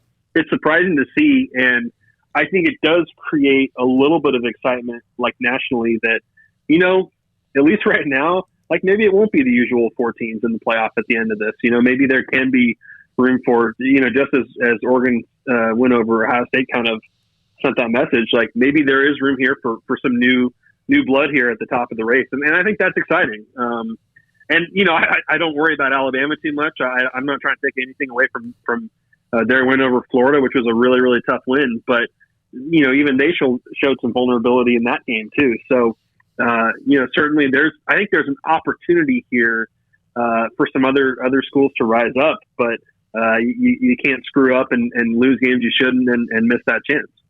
Max, you mentioned expansion's calmed down or realignment has calmed down. There's still obviously simmering, smoldering in some ways. It's almost like a dormant volcano. Who knows what's going to happen next? Yep. But right now it could be more among the group of fives about what the AAC does or what the Mountain West allows or whatever. But there's still some to that as well. If in fact, and this is kind of what I've been discussing, is that if the Big 12 was to have a Chapter 2, Boise State, Memphis appear to be kind of locked in. What are your thoughts about either one of them? And again, timeline, we don't know. If it happens, we don't know. Feel like there's some that want it, some that don't. What are your thoughts about those two? Yeah, it's an interesting question because, certainly I think Bowlesby and others were pretty intentional in putting that message out there when they added the 4 new members that they're not done, that there's a potential here that, as you get closer to that time when you have to negotiate the new TV deal, and nobody knows how that's going to go, obviously. But, is there another window there to explore adding new members? I think that's obviously it's like kind of a weird dynamic because there certainly are people at, Memphis and Boise and other schools that are certainly like hurt by getting left out this time, but everything is dictated by money. So like these folks will sit around and wait for a chance in the Big 12 if they can. And right now, especially if these schools in the Alliance aren't looking to make any moves, like you would think the Pac-12 should think again about expansion in the next few years here as they get closer to their TV deal coming up in 24. You would think they would explore that. And so I do wonder if that will be something that sets off some dominoes here in a couple of years. But I do think the Big 12 is trying to keep those options open. And, was there one school that was like a very close runner-up this time? No, I don't think so. But yeah, I think the two you mentioned there both have a lot to offer, especially if you go back to that point of view of, you want to have you want to bring in the schools that have the best football programs, period. I mean, Boise State's been the most successful in terms of top 25 relevance of any of the G5 programs by far. And Memphis is right there, with Houston and BYU from that standpoint. So I think they would be logical targets, but very curious to see sort of what the like, what the situation is in 24, 25. And, can you get the leadership on board with that? And certainly, is Bob Bowlesby still in charge by then or somebody else making the call on that? I guess we'll see. Max, another game in the Big 12 I wanted to get your thoughts on is K-State and Oklahoma State. K-State now in the top 25. They lose Skylar Thompson, and we saw what happened when that happened last year. But Will Howard was good in his start last week. Deuce Vaughn's incredible, obviously. Oklahoma State's been a little, I don't know, they've just been a little shaky so far, and we're able to get that win over Boise. But K-State, Oklahoma State, what are your thoughts on this game? Yeah, I think in terms of the difficulty of the non-conference schedule and losing your quarterback, like K-State probably shouldn't be 3-0. I think it's pretty impressive what they've done so far, and certainly, they were dominant against Stanford in that opener, and we saw what Stanford did to USC. They almost lose the FCS game, but that's part of that is losing your quarterback and how deflating that was, and the mistakes they made in that game. And then I thought they did a great job last week against Nevada, and certainly. Jay Norvell's done a great job there, has an NFL quarterback and all that. And that team really stepped up because they trust Will Howard. He had to start most of last season. And I don't think there's, Scott, as good as Skylar Thompson is, and he'll be back this year, I don't think there's this massive drop-off this year with Will Howard taking over. So that was certainly encouraging. Had somebody on the chat room, go ahead. I'm sorry. And I was going to say, in terms of Oklahoma State, I mean, my goodness, like they probably shouldn't be 3-0. Like they probably should have lost to Boise.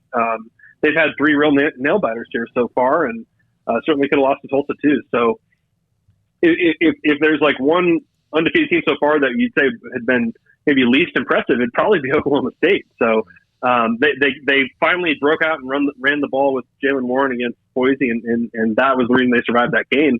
And so we'll see if that works this week, but. I like Kansas State in this game. I think K-State as the underdog has got a shot here to pull this off. And then if they do, man, that sets up for the Oklahoma game next week in Manhattan, which I think is a big one. Golly, in Kansas State, Oklahoma, man, they have been like an abscess tooth for Texas and Oklahoma at times during the lifetime of the Big 12. Max, Arizona State, we know the story. About the investigation. Gary Lewis, who's one of those who listens to us, one of our audience or viewers, said something about, is there an update? Did you guys have something on that again, that now they start to do questions or whatever else, interviews? Yeah, it sounds like the interviews with the NCAA are going to get started here in the next month or so, and that thing is going to keep moving along. And certainly it's strange for that all to be going on during this season with them, and certainly they've had a couple staff members at Arizona State, put on leave during all this. It doesn't seem like that all is going to, sort of come to a head here during the season, but man, it is certainly something hanging over that program, and certainly that Pac-12 South looks really interesting right now after what USC did, and UCLA loses to Fresno. Arizona State had a big chance there to go win at BYU and couldn't get it done. That Arizona State scandal is certainly kind of still simmering here and far from over. Thank you, Max Olson, theathletic.com, every Thursday around 4 o'clock. And Max, you're a little bit old to be getting that wisdom tooth thing done. I'm telling you, that wasn't dry fun. Didn't love it. Love it. Should have done it earlier. I agree with you. When did you have yours up? All of you had yours 19. Up. You were 19, Craig? 18, 19, yeah. I was, I believe, a freshman or a sophomore in college, so probably 20. So about the same time. Did you? Well, the sad thing is I didn't know you guys when I was 19. I wish you'd told me that back then, Did you avoid the dry sockets, Max? That's always the big fear with the wisdom teeth coming out. I think I did. Yeah, I did. It was rough. The whole deal was rough, though, as expected. So that's what it was supposed to happen. Literally, like that was scheduled to happen in the middle of like when the 4 teams coming in was about to go down. So I got that delayed for a couple of weeks and had to come back to it. It was crazy. Hey, Max, you won't have to worry about what happened to me. I was in college. When I came out of the anesthesia, I was hitting on the nurse. 20 years later, I went back to that doctor, and he was like, I saw you were here like 20 years ago. And I was like, yeah, I had my wisdom teeth out. He goes, you hit on my nurse. Yeah. Very memorable. Hey, Paul, surprised to hear no Florida State, no Miami questions. Disappointed. I mean, are they playing this week? Oh, my God. I didn't even know it. Yeah. No, a friend of mine asked, like, is Florida State win this weekend? I'm like, no, they probably – I mean, mean, I don't think they could beat a six-man team right now. Remember when that game mattered? Who do they have this week? It's not. Are you to That's that how much point? You don't even know who they're playing? Yeah, no. I blocked it from my memory. They're playing Louisville. Yeah, Louisville. Yeah, Louisville. Oh, Louisville. I just like Lake Cunningham's going to tear them up. I just like saying Louisville. I just like the way that city is said. Yeah. All right, Max. Thank you, sir. Appreciate your time. Thanks, guys. Paul, did you send the graphic to Armstrong or Jack? I not sent him that one. Okay. I sent him another one. This is. We have a listener, a viewer. He sent us, and we're going to get him on the show at some point. This is a graphic of what the ADs and the AD view. The Big 12 took the most balanced teams available, and the majority of the conference now exceeds all others from a balanced view. Boise State and Academies are the next closest, along with baggage-heavy UConn and Liberty. This is something that was said. I'm not going to say his name until we get him on for a segment, but I've been in contact with him. That looks like something you'd see like a constellation or something, right? It is a graphics presentation that is 110 pages long, and this is new. And shared it with us, and this is some things we're going to try to start bringing to you if we possibly can. And there's all sorts of pockets in there if you want to grab it. What teams don't work, teams that do work, where the teams in the Big 12 fit. The red dots are Big 12 teams. And then there's other different colors for conferences, including the yellow are the new Big 12 teams, Houston, UCF, Brigham Young, and then Cincinnati about a little bit past the left middle. We're going to try to share some of these with you because it was sent to us. And it's pretty amazing to try to break down what people actually bring to the table based on graphics and images. Well, and you see, and this is just, I can teach you guys how to read a chart. When you see a bunch of things bunched together there, that means that a lot of your choices are the same, so you really have to dive into other things. One of the white in the middle is Rice. The big white balloon is Rice. Right above them, connected to them on the northeast side of that would be Army. And we know that maybe some of them aren't options or on the radar for other reasons. But that's a graphic. Balance of available teams. The Big 12, again, if you look at the yellow, Brigham Young all the way to the right, UCF, Houston, and then slightly down past the left-hand side of 50 would be Cincinnati. And that doesn't mean there's other ways to make graphics look good, but this is one we put up, all right? All right, Mickey will join us at 4:30 or so on the Cowboys. Let's come back with a couple of more. Got an NFL note from Rick Gosselin. We'll do that with Mickey. When we come back, we'll come back with Mickey. All right, we'll come back with Mickey next. That gives us a little more time. Craig's off the radar as well at 4:45. 254-339-1122. The text blowing up, the chat blowing up. David Smoak, Craig Smoak, Paul Catalina. We have the full throttle of Jack McKenzie, Hayden Bumpus, and Armstrong Sims in studio today. And this is Sikkim 365 Radio. Marco's Pizza. Pizza lovers get it. They, in fact, delivered a couple of pizzas to us, and we changed it up a little bit yesterday. We delivered, it was an all-meat, flat, or thin crust. I even like the thin crust when I get a pizza, whatever it might be. I like to do the Chicago cut, which is squares. It's a little bit easier to handle. Some like the big floppy pizza, the New York style. That's fine, too. Marco's Pizza. Right now with locations in the Waco area, China Spring, Woodway off of 84. And then also location in Belmead, which is the one closest to where we are in our studio on Elm Avenue and MLK, and the new location in Robinson as well. Marco's Pizza. Pizza lovers get it. The original sauce, whatever crust you want, whatever, in fact, you want when they have their triple of cheese choice. Their cheese is 3 different cheeses combined. It's really good pizza. And there's other appetizers along the way, whether it's wings or something else. They can bring that to you as well. Our good friend Bob Mock, the owner of Marco's Pizza. Marco's Pizza. Pizza lovers get it. Y'all listen up. Let me tell you something about group meals from Rudy's Barbecue. It's got all you need for all the folks you gotta feed, smoked meat, sides, and more. There's everything down to the tablecloth, just like the one that you see at the store. At a bridal shower, it's better than flowers. And a long distance meeting, it'll pass the hours. It'll feed all the cousins at a family function. It's better than potluck at a church luncheon. Next time you need to feed 10 or more, call and order a Rudy's Group meal. Next in line. How did Edward Jones become one of the biggest financial service companies in the world? By not acting that way. Financial strategies, one-on-one advice, it's a big difference. And that's why Brad Wilson, your Edward Jones financial advisor, makes sense of investing. Experience the difference for yourself. Brad Wilson, 250 Sharon Drive in Woodway, 254-776-4337. Edward Jones, member SIPC.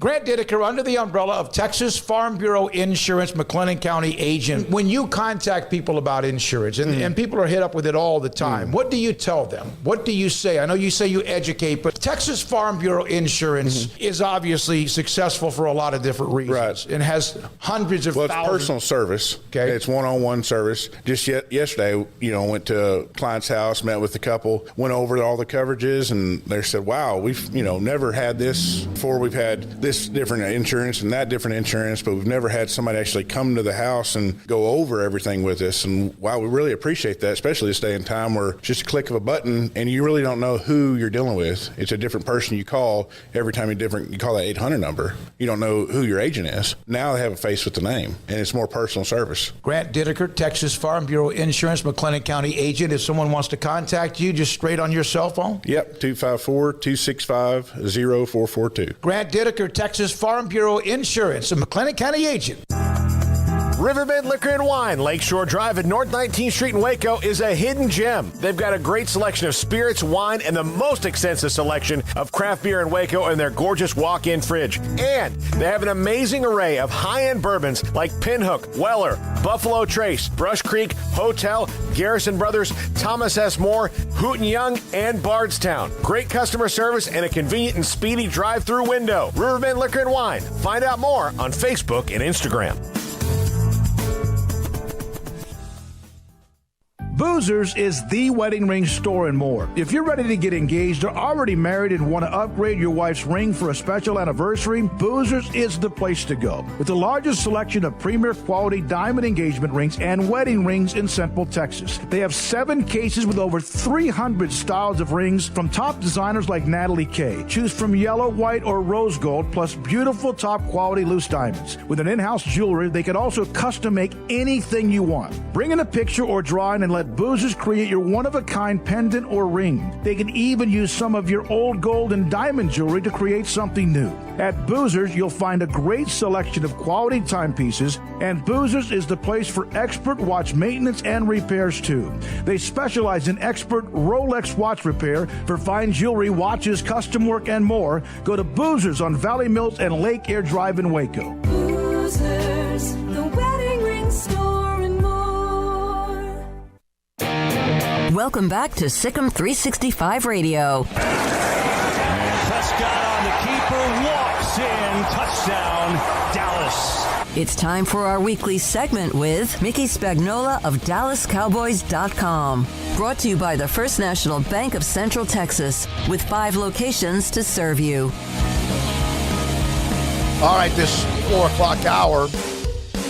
Dan Davis just joined us on the chat room on YouTube's channel at 365 Sports, among others.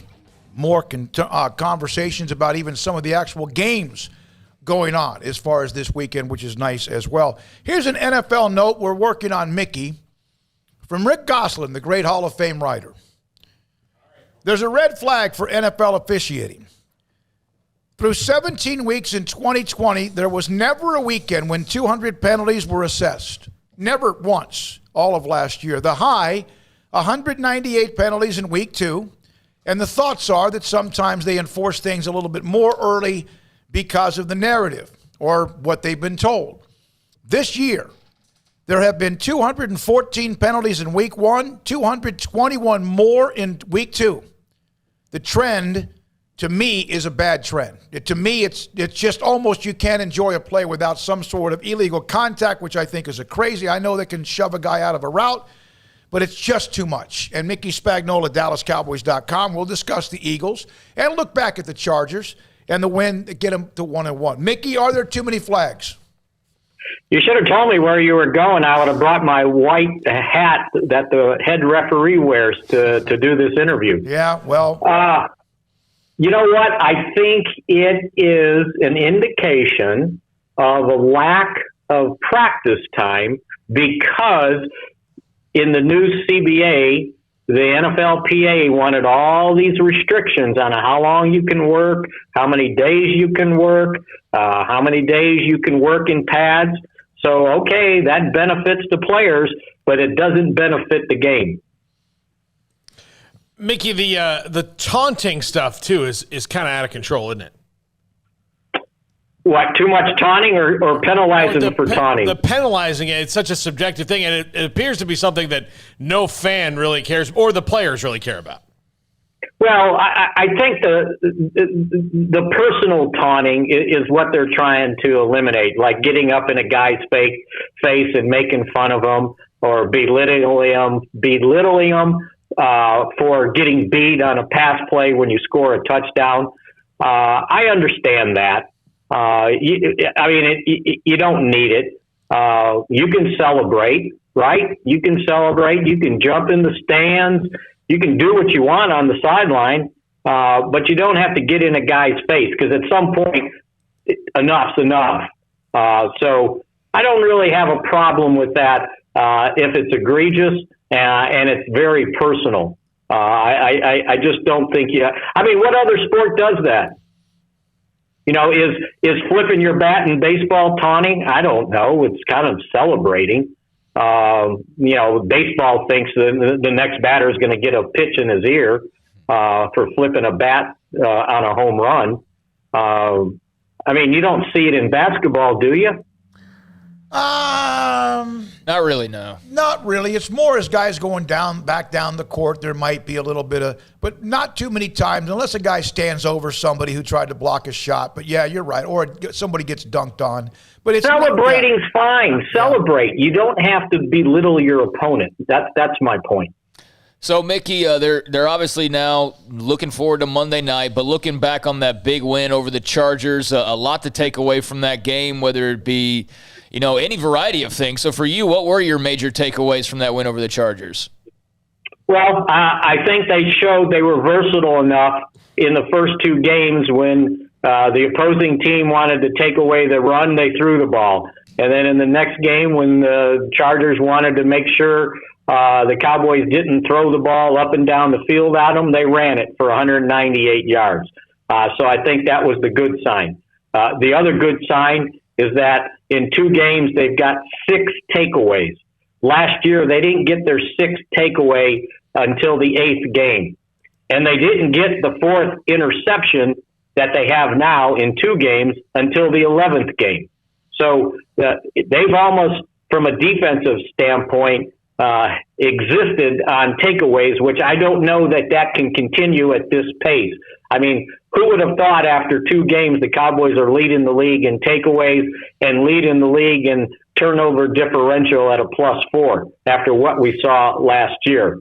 But the defense has to improve. They've given up way too many yards, especially in the passing game. They're ranked 31st in passing. Now, I understand they went up against, in the first 2 games, 2 of the better quarterbacks in the NFL with Brady and Herbert. But again, you got to do a better job. You got to do a better job of putting pressure on opposing quarterbacks. It took them to 2 minutes left in the first half against the Chargers to get their first sack of the season. If my math is good, that's 88 minutes. They went until they got the first sack, and then they only got 1 more. So that's got to improve. But having said that, while they get Randy Gregory back off reserve COVID, and they know they don't have DeMarcus Lawrence yet, probably not till after the bye, they also lose Dorrance Armstrong with a high ankle sprain, so he's going to miss this game. So now they've got a decision to make on what they do with Micah Parsons. Is he a linebacker or is he a defensive end? They need him at both spots potentially because at linebacker, their nickel linebacker, Keanu Neal, now is on reserve COVID-19. Now it's for close contact, so he has a chance to be back if he can in 5 consecutive days test negative each day. So that's the dilemma going into this week where, okay, you need more pressure on the quarterback, but you're losing two of your top three defensive ends are out, and your starting defensive tackle, Carlos Watkins, is out with a sprained knee. So as the world turns for the Cowboys, nothing is even easy, even the third week into the season. Mickey, is this maybe, I don't know, could be a blessing later because they do have 17 games and they have some time to get some of these guys back and healthy, because it's going to be a long time before we see DeMarcus Lawrence, I would think. I can't imagine he's back until after the bye. Maybe after the bye week, you can hope for that. And the reason I say that is he had surgery to repair the fractured fifth metatarsal, and usually that facilitates a faster healing process. I can't remember if I told you guys, for someone like me, it took me 2 months to get over my fractured fifth metatarsal 20 years ago. For a guy that's an athlete and they do surgery and put a screw in there, it takes 4 to 6 weeks. So 6 weeks would get him right after the bye. So they would hope he's back. But in the meantime, the versatility of Micah Parsons, it continues to be amazing, that a guy that hadn't played any defensive end since his senior year in high school goes out there and ends up with a sack, several pressures, and was pretty disruptive. Now, the key thing there, though, is he played 39 snaps. I don't know that you want to put him out there for a steady diet against the run, because at some point somebody's going to look at that and go, okay, he's pretty talented, he's pretty versatile, but he's still only 246 pounds. Now, how's he going to stand up against a steady diet of runs when he's got a 320-pound tackle in front of him and potentially a tight end too? So again, that's somewhat problematic. So they're going to have to dip into their depth here at that spot to help him out, even if he is the starting defensive end. And, Chauncey Golston, third-round draft choice, I think they'll feel like he's ready to get back out there. And Terrell Basham, a veteran defensive end, they're going to need more out of him too. Yeah, one of the things about Parsons is he's explosive, no question. And at times, right there, he won a game maybe for him, or at least allowed him to help win a game. But with his size, no matter what he can do, it's not like he's Lawrence Taylor, who didn't matter what you knew he was going to do, he could still do it. They will learn from some of what he does. So he's going to have to change along the way, right? Yeah, absolutely. And, hey, give him maybe 2 years, and you might take that Lawrence Taylor thing back, because I think he's that dynamic of a player. He's just amazing to me, the things I see him do, the confidence he has, the love of the game that he has. He played 39 snaps at a position he had never played before, and yesterday during his interview, basically he wasn't complaining, but it was like, I can do more. I don't want to be regulated. And, if they want me to do linebacker and defensive end, I can do that. And somebody asked him, well, that's kind of a lot to learn. And he goes, oh, I'm a quick learner. He goes, I got a photographic memory. And they go, what do you mean? He said, well, he goes, in high school, early in college, he goes, I was a procrastinator.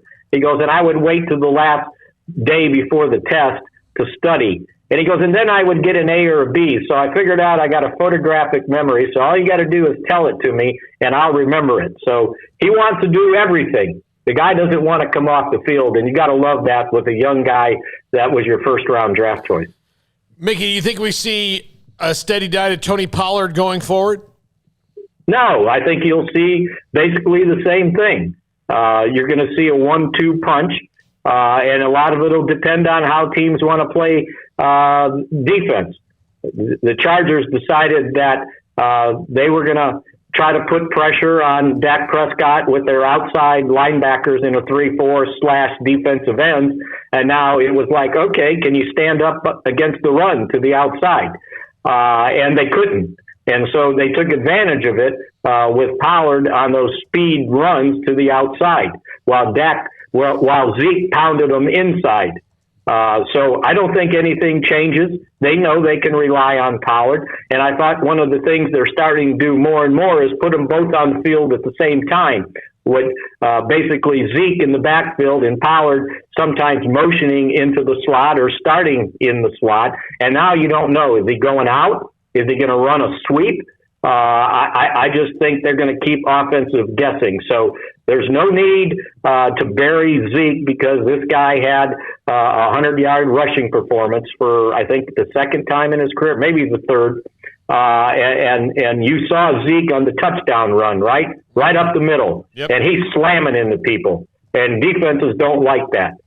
So I think it's a great 1-2 punch. And I think the versatility of this offense, that if you want to stop the run, they'll throw it. And if you want to stop the pass, they'll run it on you. Follow up on the running game. Do you think Terrence Steele heard everything that everybody said about him a year ago? I don't know if he heard everything, but whatever he heard, he probably deserved it because he wasn't very good last year. Unfortunately, he had to start as an undrafted rookie and didn't have an off season, didn't have a preseason. And then they said, okay, big boy, you're the starter now because Lale Collins is out for the year. It was somewhat unfair. So I think what he did is in the off season, he worked his tail off in the weight room. He got stronger, conditioning got better, learning how to play the game. He paid the price as an inexperienced rookie. And he's one of the guys, they had 10 awards in the offseason for the top off-season performers, and he got one of them. So I think he was immeasurably better in the game. He wasn't great, but better. They gave him help. The tight end was over there a lot. There was a couple times the running backs were going over there and chipping, but several times he held his own against Joey Bosa. To the point, you guys, in that second half, I was looking, I go, well, where's Bosa? Well, he was coming in on passing downs. He wasn't an every down defensive end / linebacker because they forced those guys to play the run. And it's a lot easier for offensive linemen to run block than it is to pass block, especially against a defensive end outside linebacker who basically wants to rush the quarterback. So they made him pay for that, right? By running Pollard to the outside. And that was one way they helped neutralize, I think, the Chargers' pass rush. So, Mickey, ahead of Monday night, what are your thoughts on the Eagles, Jalen Hurts and company? Well, a quarterback like Jalen Hurts is a load, right? Mm-hmm. He's problematic because at this point, 2 games in the season, not only does he lead the Eagles in passing, but he also leads them in rushing, 144 yards in 2 games. Those guys will frustrate you if you allow them to get out of the pocket in passing situations, or if you get lulled to sleep and he'll do the run option and keep it. So the key thing to me is you got to get pressure on him, but it's got to be contained pressure. You got to keep him in the pocket. You're almost better him running the play they call than ad-libbing back there and start scrambling around and driving you crazy. So I think that'll be the key to this Cowboy defense, their ability to get pressure on him. But again, as I pointed out, they're down 2 of the top 3 defensive ends, and will rely on Micah Parsons probably to maybe do both. Who knows? They'll keep the Eagles guessing, but I would imagine the Eagles have to spend time this week just in case they put them back at defensive end again. Thank you, Mickey. Appreciate your time. Okay. As always, Mickey Spagnola with us Thursdays, 4:30. Cowboys will play Monday. So they had a Thursday game, had a long break, and then they played the Chargers, and now they get an extra day. And just imagine where things would be 0-2. Or, heck, I know they also could be 2-0. I think you take 1-1 and you move on. Jalen Hurts against the Cowboys defense, I know they have their issues, even though they're forcing turnovers. The speed of the Cowboys defense, unless I'm misunderstanding or not watching, seemed like that speed they have will be a problem for someone like him. If you had a slow, lumbering, even a physical defense, that's to me where he could cause some trouble. The problem is the Cowboys just don't have a lot of guys over there right now, especially up front. It's Randy Gregory and a bunch of, who's that guy? And Gregory's back, correct? Yeah, Gregory's back. He's Okay. back in the building today. So. Okay. When we come back, Craig Smoak and his off the radar of various stories that perhaps may get overlooked because of all of what's going on in sports and much more. If you wouldn't mind, if you are interested, Sikkim365.com. We have a premium section if you would like to subscribe. If you have not subscribed to our YouTube channel, 365 Sports, we would love for you to do that as well. And also, follow us wherever you can, like us or not. We appreciate you on Sikkim 365 Radio. Richard Carr has Labor Day sale pricing continuing all month long. Yes, it's come and gone, but you can come by the dealership and still see the yellow tag savings on new and used cars on the lot. That's right, Labor Day savings continuing all throughout the month of September. Richard Carr right now is loaded with premium pre-owned cars and trucks, all of which go through a 172-point inspection before hitting the lot. And Richard Carr wants to say yes when dozens of other lenders are saying no. 100% credit approval is always their goal. As far as, what's on the lot, it's been kind of tough for car dealerships here lately, getting the right amount of vehicles and getting all the stock that they want. But they do have some Cadillacs for you. The ultimate American luxury vehicle. It's got powerful and exhilarating drive along with sophisticated looks. You can find the right Cadillac for yourself right now at Richard Carr Cadillac, whether it's a smooth and powerful CT4 sedan starting at only $33,395 or perhaps the XT4, XT5, or XT6 lineup of SUVs in various styles and sizes to fit your lifestyle. And as I mentioned, inventory been a hard thing for a lot of dealerships right now across the country. So if they don't have the right car or truck that you're looking for right now, they'll put you first in line for the many cars and trucks that are coming their way. So get your name on that priority list right now to get the perfect vehicle for yourself as soon as they arrive. And if you're here in the Waco area or Central Texas area, well, Richard Carr's your local hometown dealership, so give them a chance to earn your business with great prices, free oil changes on new cars and trucks, and superior service after the sale. And they can have you, come on by the dealership and take a test drive like, you typically would. But the great thing about the customer service at Richard Carr is they will also bring the test drive to you. So let them bring that test drive to you and take advantage of those continuing yellow tag Labor Day savings all month at Richard Carr. Richard Carr Motors, owned, operated, and run by loyal and proud Baylor Bears. From the first workout to the last practice, sports is an incredible and rewarding challenge. Hi, everyone. This is Dan Ingham with the First National Bank of Central Texas, and we're proud to support each athlete, every parent, and our educators. From families, small businesses, to the biggest industry, we're here to help. With remarkable products like mortgage lending, we've got banking ideas that fuel big dreams. The First National Bank of Central Texas. Familiar faces making local decisions. Member FDIC, Equal Housing Lender. Boots add protection. Good boots help you climb better and move forward faster. And when your son or daughter steps into the boots of a U.S. Army officer, they also learn how to lead. In these boots, they'll gain more confidence with expert training in one of more than 150 occupational specialties. In these boots, they'll stand a little taller and lead a team with diverse backgrounds and areas of expertise to successfully accomplish whatever challenge comes next. In these boots, they'll earn respect with valuable experience from day one that will give them solid footing for success into the future. Highly qualified candidates who earn a spot on our team can receive comprehensive health care coverage, college tuition assistance, and a bonus of up to $40,000. See all the things your son or daughter can achieve in our boots at GoArmy.com. U.S. Army Waco Recruiting Company, 254-598-8131 or 254-776-1543. Ram Power Days are going on now at Allen Samuels with the new 2021 Ram 1500 Quad Cab Lone Star with total values up to $7,000 or 2.9% for 72 months. The 1500 Lone Star Quad Crew Cab offers style and dependability for any job. It's the Ram Power Days going on now at Allen Samuels, 201 West Loop 340 in Waco. Come by, let's be friends. See dealer for details. All offers have credit requirements. Don's Humidor, your home with a 48-foot walk-in humidor with the elite cigar brands from around the world, including the #1 cigar of the year, Aging Room Cuatro Nicaragua. Plus, they have the great brands like Macanudo and Artur Fuente, Rocky Patel, Aston, and so much more. CBD, great for sore muscles, aches and pains, sleep, Vita Dreams, and anxiety, mild depression, general health and wellness. Their staff very knowledgeable on the subject. If anyone is curious about CBD, ask Carol and Ashley. Don's Humidor in the Townwest Shopping Center off Valley Mills in Waco.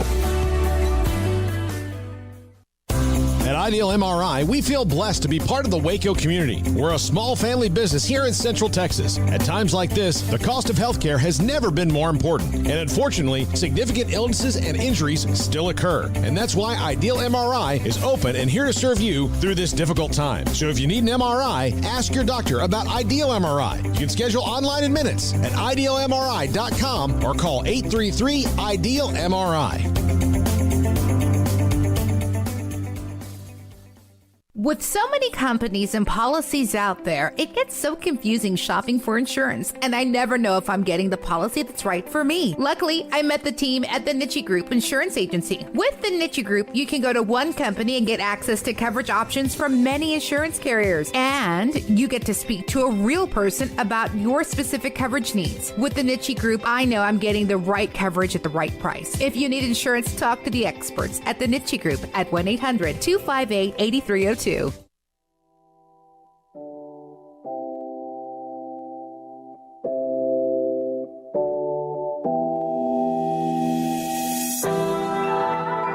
Welcome back to Sikkim 365 Radio.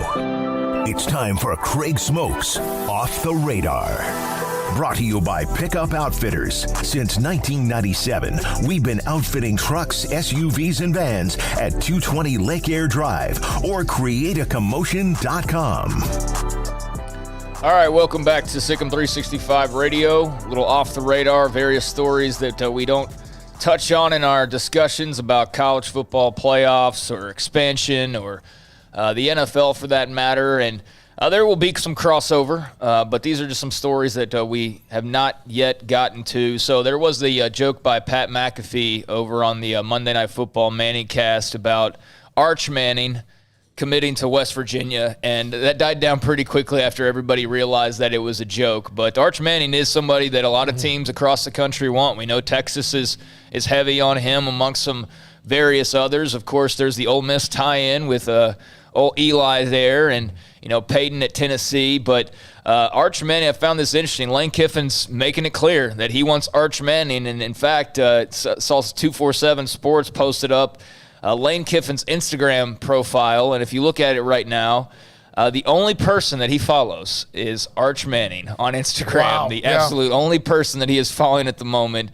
is Arch Manning. He's a 2023 quarterback, and obviously, the elder statesman Archie Manning also played at Ole Miss, so there's a couple of different Manning family connections to that. He's only 16 years old.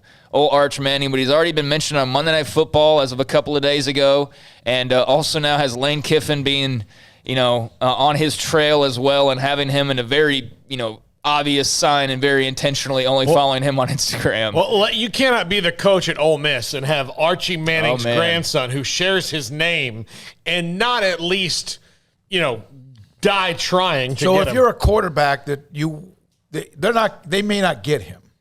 No, I mean they may not. But, maybe not. Yeah, but he has to go anywhere he wants. But if Lane Kiffin's not, he's a great many things. He's not dumb, and he knows that even if he doesn't get Arch Manning, if Arch Manning goes wherever else he goes, but Ole Miss, and he has to go in front of an alumni, a booster thing, and say, "Hey, what's the deal with Arch Manning? Did we recruit him?" And he can't say, "Well, no, I didn't really get in on him." He's got to pull all the stops. Yeah. Yeah, Eli said on McAfee's, I guess he had a visit with him, said that he tells Arch to just enjoy being a high school football player, that it's a great time in your life and some of the best friends you'll have forever. Don't start thinking so much about colleges or where am I going to play college and thinking about the next level where you don't get time to enjoy this part of your life. Enjoy it, work hard at it, be a great teammate, and figure it out, where you want to play. But, yeah, that's got to be weird. I mean, I think about when I was 16 years old, I certainly wasn't being recruited, and much less on this level. But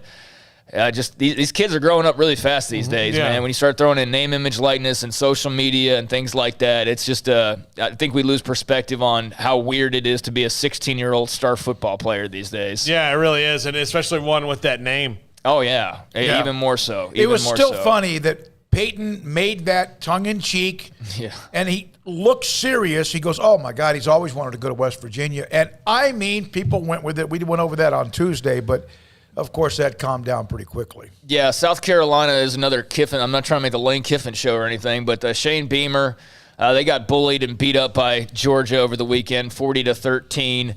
Gamecocks now 2-1 under the former Oklahoma assistant.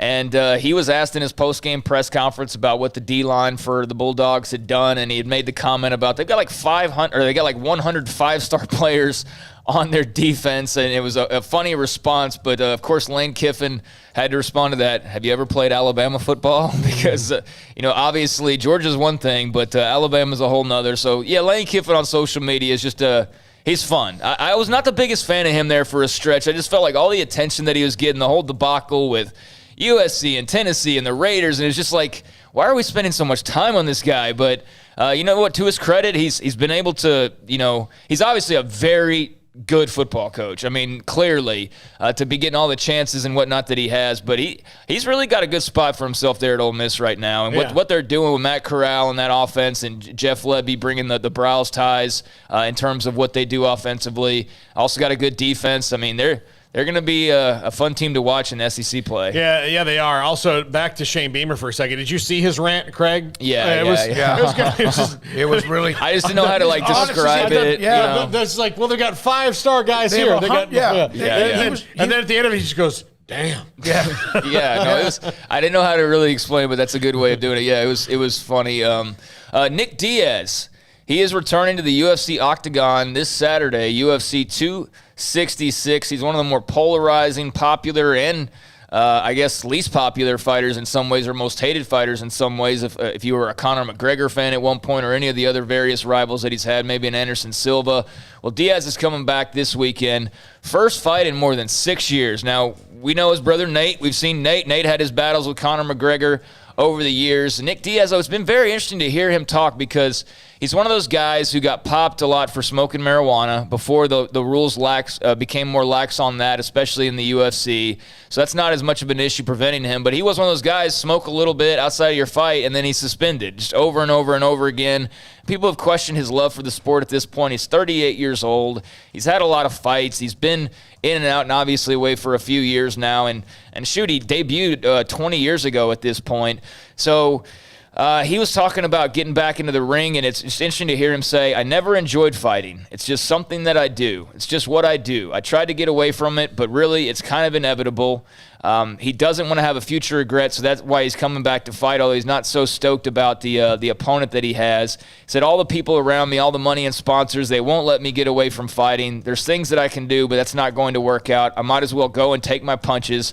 I don't want to go look back and say, why did I not just do it? I don't feel great. I feel great to fight, but I feel great about everything. And so basically he's expressing a lot of just uncertainty about, him, the sport, his life in the sport. Says he hasn't been happy. He said, this is not enjoyable. This whole thing is for everybody else. I'm glad the fans are happy and they love it. That's just what gets them going. I fight and everybody benefits, and I don't. I get paid to fight and then I fight. I don't enjoy fighting. I have a lot of resentment toward the sport for taking so much from me, but not giving anything back. So pretty powerful words from Nick Diaz, and kind of sad that he clearly doesn't want to be in the octagon this weekend, but it's something that he feels he has to do, not for himself, but for others. And isn't that dangerous? You don't want to be in it, and you're going to be in it? I would think you have to be completely all in. Yeah, I mean, and facing Robbie Lawler, the reason why he's not so excited about that is because they've fought before. And clearly he's not excited because he doesn't really enjoy fighting. So, kind of put the poo-poo on the whole big, hey, he's coming back for the first time in 6 years, so we'll see how he does. I mean, the Diaz brothers are always ready for fights. They're always going to be scrappers, and they're always going to be competitive, if not win a fight. But just thought that was kind of some transparency that you don't always hear from people. You know what I mean? Like, whenever they're feeling a certain type of way, they might just revert to the generic kind of answers or whatever, but he bared all for everybody to hear. So that'll be interesting to see coming up later on this weekend. Diaz back in the octagon. Here's a random note, because everybody knows I'm a wrestling fan. I'm especially an all-elite wrestling fan, AEW, the brand that I follow. But I never expected to really mention them in this off-the-radar segment. But I have to mention them today because they announced the signing of their first-ever NBA player to the roster. Now, Shaquille O'Neal's made an appearance for them before. Mike Tyson was another former athlete that's made an appearance for them before. But today they announced the signing of Satnam Singh. Does that name ring a bell? Satnam Singh in the NBA? No? It did for me. He's the first ever NBA player drafted from India, and he is now signed with the company. Will be training at the school that they use most often, which is called the Nightmare Factory, and a couple of their roster members run that school, Cody Rhodes, QT Marshall. But, yeah, they said he's going to bring his natural athleticism, charisma, and daunting stature. He's 7'3". You should remember him. He was a Mavericks draft pick, a waste of a draft pick, many years ago as the second-round selection for the Mavs. So he's actually started his career in the Americas at IMG Academy, and then obviously found his way to the NBA, and now he's signing up for pro wrestling. So the 7'3" Indian and former NBA star will be getting in the ring. I don't have high hopes, I'm going to be honest with you. Big, clunky guys like that. How big was the Andre the Giant? He was, I forget his exact height, but, they also lie a lot about a lot of stuff. But he was around 7 foot something. Okay. Massive dude. The Big Show is probably, 6'10"? No, I think he's closer to 7 foot as well. Okay, yeah. So, but, that's the thing is, you see... 7'4", Andre the Giant. Okay. Wikipedia. I couldn't recall exactly. But, they all say they're around 7 foot, right? And then some guys are 6'10" and a half, or one guy's 7'1", and so you don't really know for sure. But Big Show, 7 feet. Yeah, okay. Wow. That makes sense. He's also in AEW now under his real name, Paul White. I'm sure he'll probably play a role in trying to train Satnam Singh, seeing as the whole big man factor that's a part of that. How about random baseball news? The White Sox, congratulations to them, punched their ticket to the postseason. First division title, AL Central title since 2008. Been not long, huh? Yeah, so that's why I thought it was notable, is that it's their first division title in 13 years. So they took care of the Cleveland Indians, and now they will be heading to the postseason. Paul's really our only baseball expert at this point because as a Rangers fan, I quit long ago. I was done in basically late May. But I think the White Sox should win the American League. I honestly do. I think their lineup plus their pitching staff, if everybody's healthy, should win the American League. Now, the National League's a completely different animal because the Dodgers are sitting there in the wild card right now, 15 and a half games up on that thing. So you could have and a chance. That's a one-game deal, That's right? a one-game deal. So, so the National League's probably going to be a little harder to peg because, the Phillies could jump up and bite him in the wild card if that's who it is, or the it's Cardinals. Amazing how the Giants have just stayed. I mean, there have been a handful of days in which they didn't lead the division, but they have been as consistent, even with it's amazing to me because you kind of thought they wouldn't be a part of this, and then San Diego's the team that faded, right? With all the money they put into that. And they're cleaning house in San Diego. It'll be interesting to see what happens in the AL East. Now the Mariners are still within shouting distance of the wild card, as are the A's, but the Cards are also up for the wild card. I'm sorry there, Jack. Yes, the Cardinals could jump up and bite the Dodgers for sure. But the Red Sox now in the lead of the wild card, but the AL East is just beating the crap out of each other outside of the Rays, who are now, floating away with it. Yeah. So I'm looking forward to postseason getting closer. Yeah, that will actually get me more invested. Weather changes about that. Yeah, we'll start to see some of those games where it's kind of cold. Yep. Do y'all remember the name Haralobos Vulgaris? He's the Mavericks. He was the centerpiece of that big Mavs article a few months back, if you'll remember. That was about all the controversy going on in the front office and about how he had a whole lot of pull and nobody really seemed to understand why. And a lot of people thought it was very strange. For as big as that story got, it went away really quickly. I mean, there was like a week of talk about it, maybe a little bit longer, but we haven't heard a peep in quite some time. And maybe that's just the distraction of other things going on and the Mavs not really being on the radar.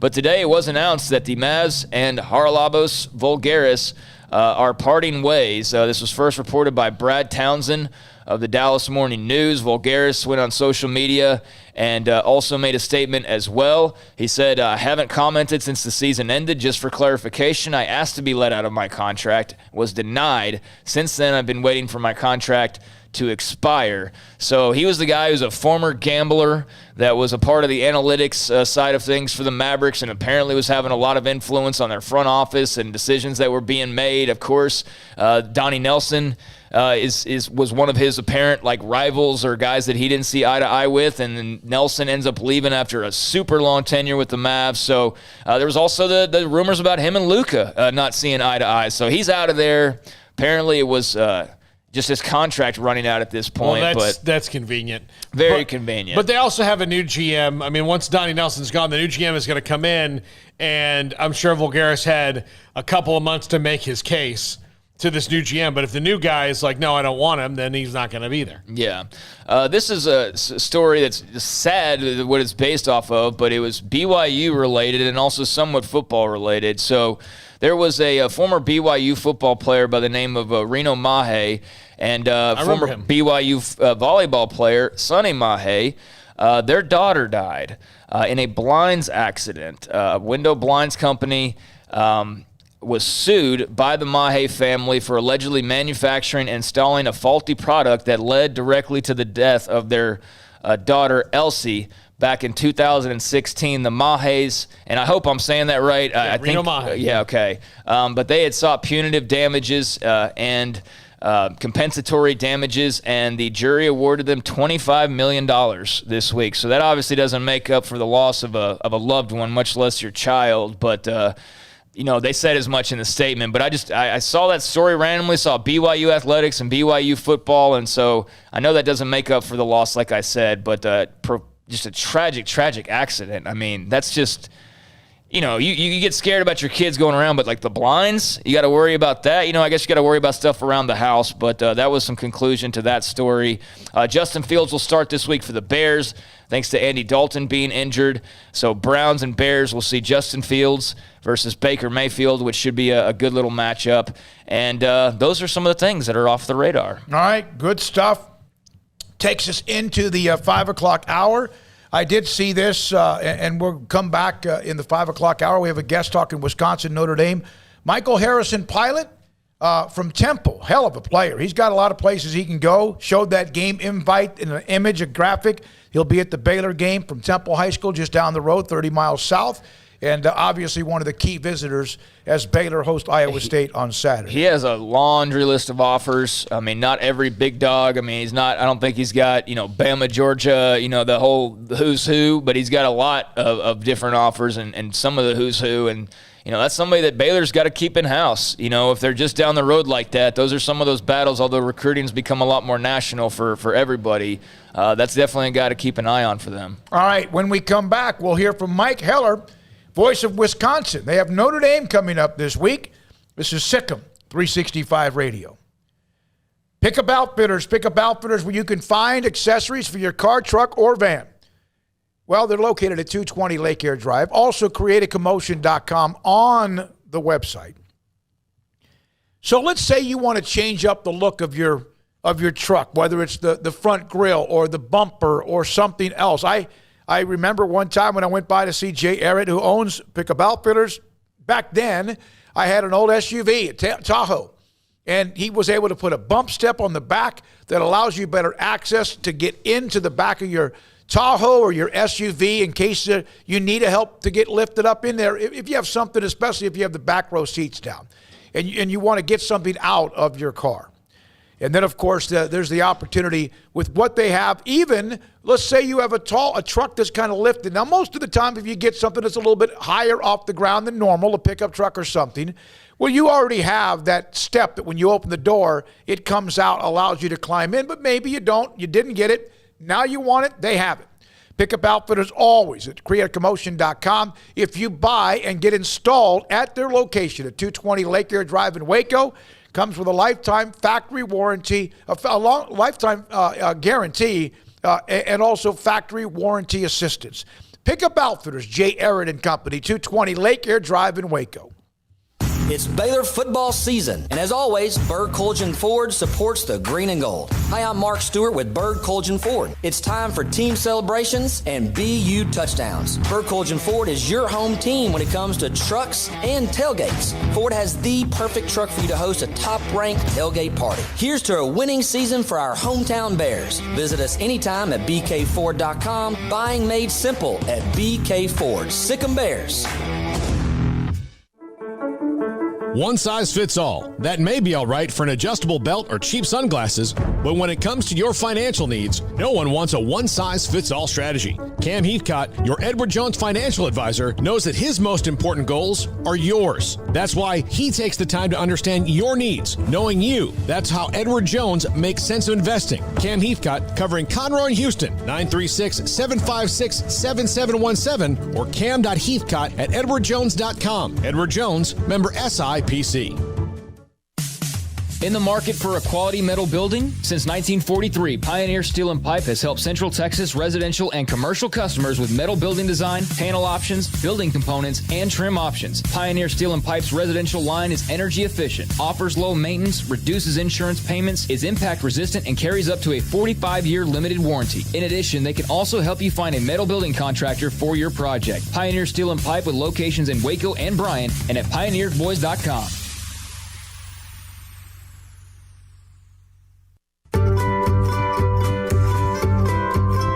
You want to know why Stonewood Dental is so successful? Listen to what happy customers have to say.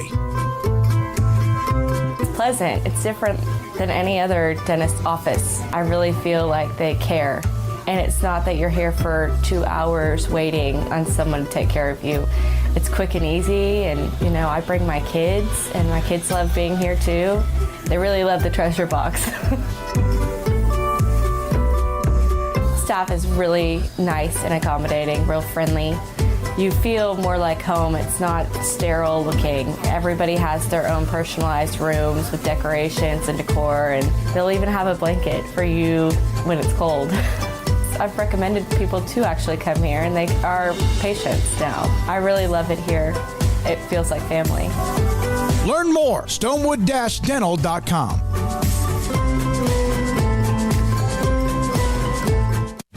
Shorty's Pizza Shack at 12th and Bagby is a homegrown, family-owned and operated must-visit pizza place in Waco. Fantastic pizza by the slice or get the whole pie to share. Great happy hour specials every single day, and it's not just pizza. Great wings. You have to try the Sic 'em sauce, chili cheese fries, pizza pillows, and more. Dine in for a great hangout or carry-out. Order online at shortyspizzashack.com or do yourself a favor and bring your crew to the restaurant at 12th and Bagby. Shorty's Pizza Shack. Tell them Paul sent you by.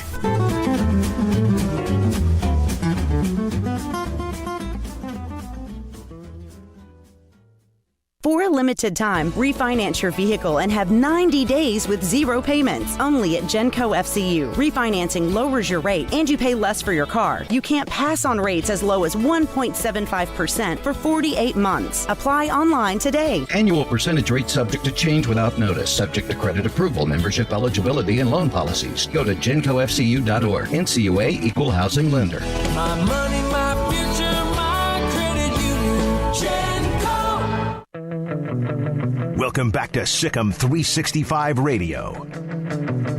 There's Berger again with some steam and into the end zone. The red shirt freshman scoring the second touchdown of the game for the Badgers. The 5 o'clock hour is brought to you by Edward Jones and financial advisor Cam Heathcott. Edward Jones, making sense of investing.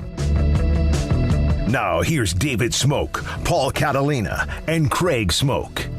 All right, here we go. This 5 o'clock hour. Mike Heller, sports radio host, Hellerman Davis on 97.3 The Game in Milwaukee. Also very much involved, entrenched in Wisconsin athletics as well. He joins us on Sic 'em 365 Radio. Mike, I still got to start with this. You told me yesterday that you have plenty of time because you got like a 2-hour drive. Are you going up to watch the Ryder Cup or something? Where are you going? I just can't. I'm coming back from the Ryder Cup. I did my show there earlier today, and I am on the road coming back from Whistling Straits, which is on the shores of Lake Michigan, back to my home in Madison. We officially hate you because we would like to have been at Whistling Straits, and so I think this is the end of the segment because that's such a beautiful. It's my background on my laptop right now, by the way. Yeah, that's a strong emotional reaction. Yeah. Yes. Yeah. I mean, he says that it's the collective we. I don't think that's necessarily true, Mike. It's well, good. I am extremely jealous. God, that's great. Whistling Straits. We got a guy coming on with us from the Whistling Straits tomorrow, a PGA Tour analyst.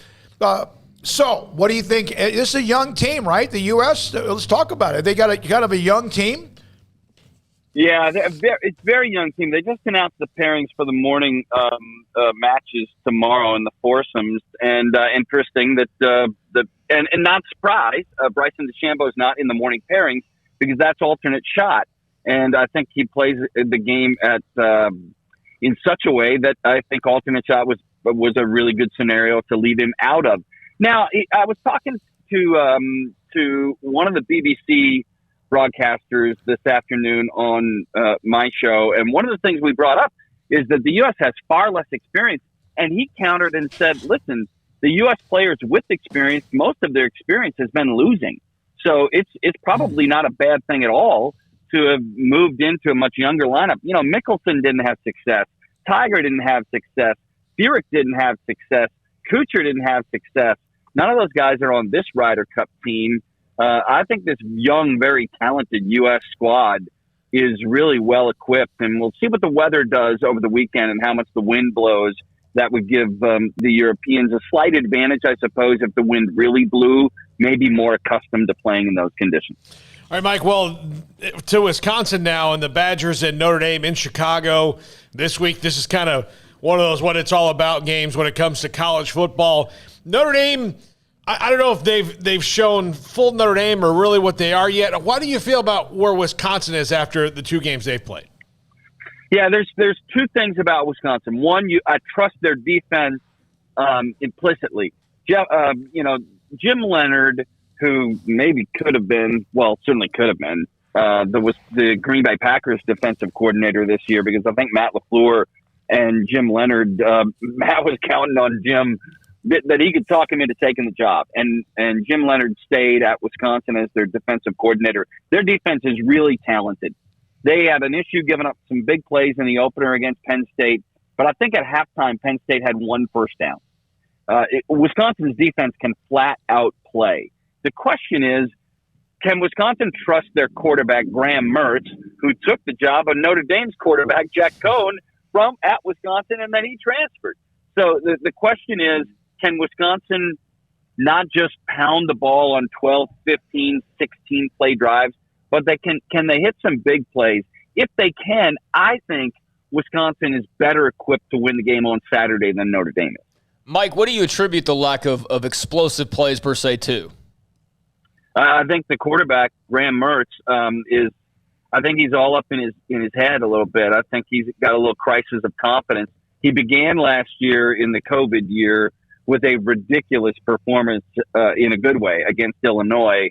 Then he got COVID, and when he came back, he was a shadow of what he was prior. And I also understand that there was an underlying injury.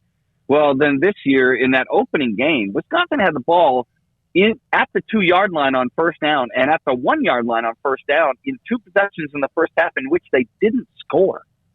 They didn't just settle for a field goal. They didn't score.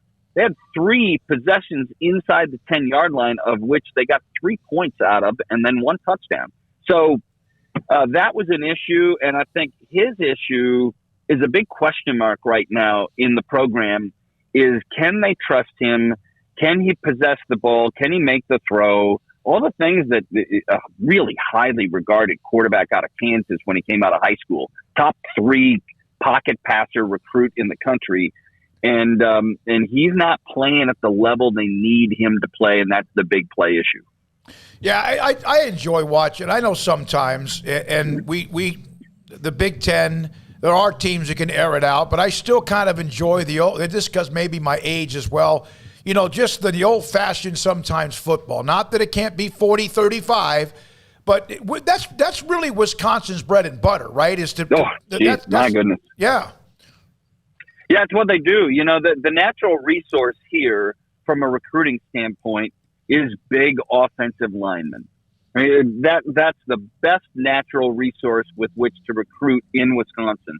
And then they got to go get some talent at speed positions from other places. But they get offensive linemen and linebackers come from here. And that's Barry Alvarez identified that when he got here in 1990. And the best offensive linemen haven't left. And then they've had great running backs, but maybe not as good as they put up statistically because they were running in front of a really great offensive line. You know, Wisconsin, the first 15 plays against Eastern Michigan, the only other game they played other than Penn State, the first 15 plays that they ran offensively were on the ground. You know, so they know where their bread is buttered here. And I think they're going to have to mix it up tomorrow and open up a little bit offensively. But their goal is always going to be to pound on you and open some holes and let these running backs get some room to work, if not early, certainly late. Do you think this Notre Dame team is vulnerable? Yes. I mean, listen, Florida State was a little bit of a paper tiger. That was a really entertaining opening weekend game. I mean, I thought it was the best game, most fun game of the weekend. However, Florida State then lost in their ensuing game. Notre Dame had a really tough time with Toledo. They didn't put Purdue away until later. I think Notre Dame is gettable, and I also think it doesn't help them that they played 3 pretty tough games in 3 weeks. And I believe, if I'm not mistaken, they've got Cincinnati next week.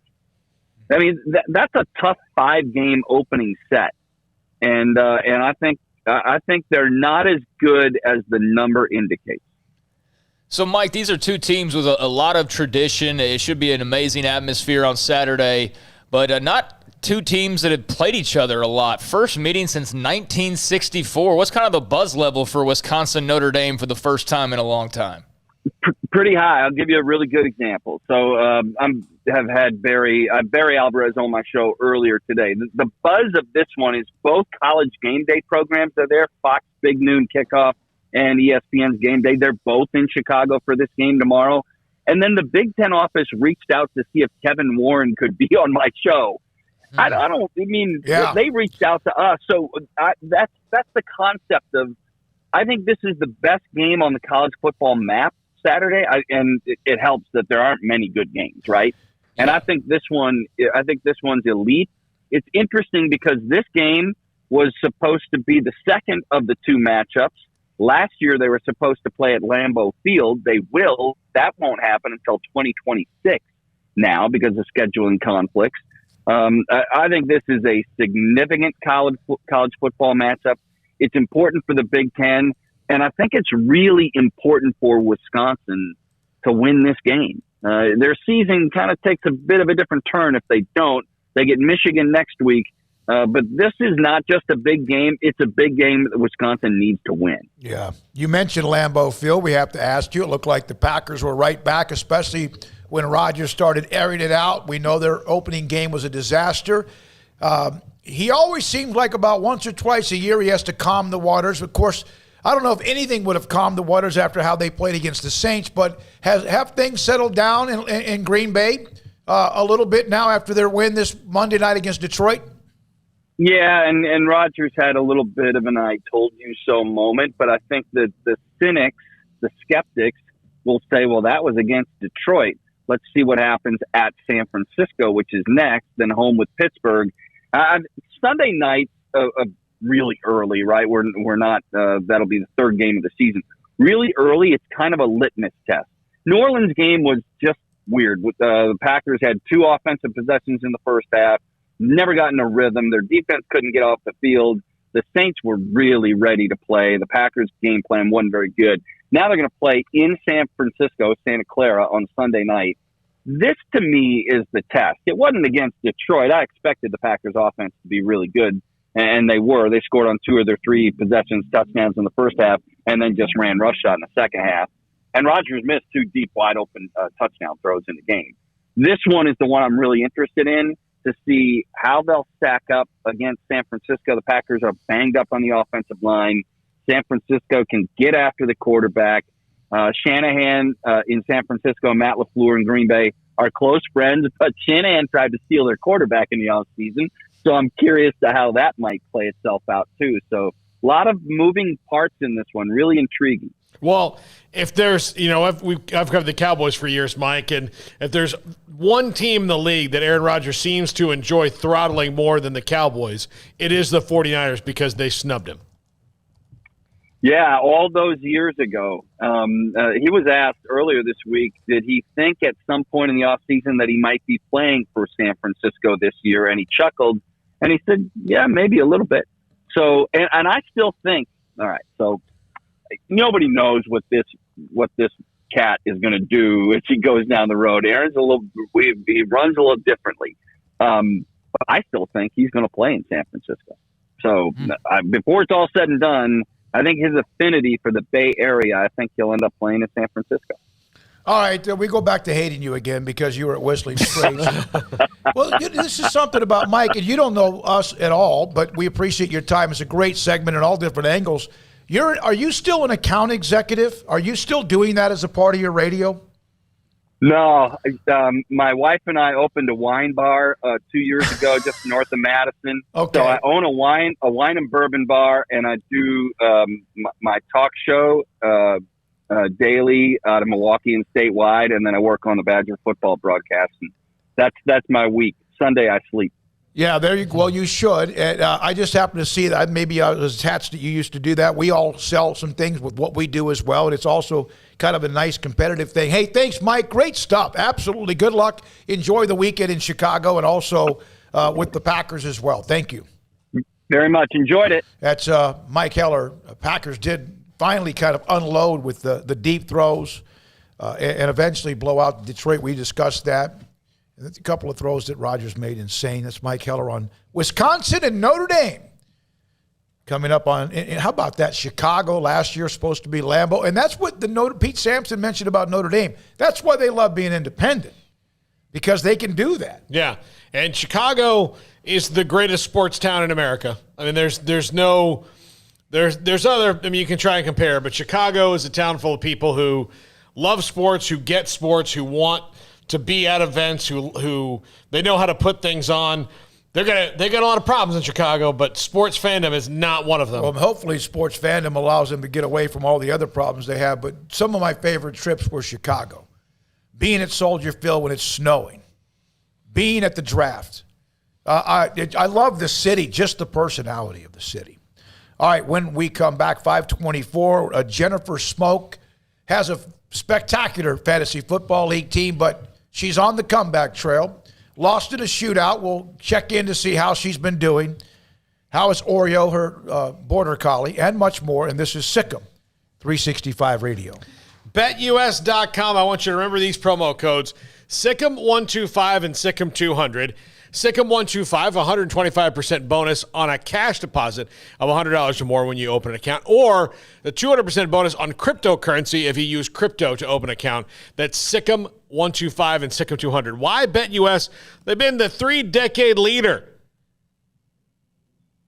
They've got action almost every sport in the world, so we can guarantee that they've got your game. And BetUS offers the industry's biggest retail bonuses to keep their players betting longer. And the BetUS loyalty program is legendary. They keep their players up to date with articles, players, team stats, and trends, giving you the right tools to make the best wagering decisions.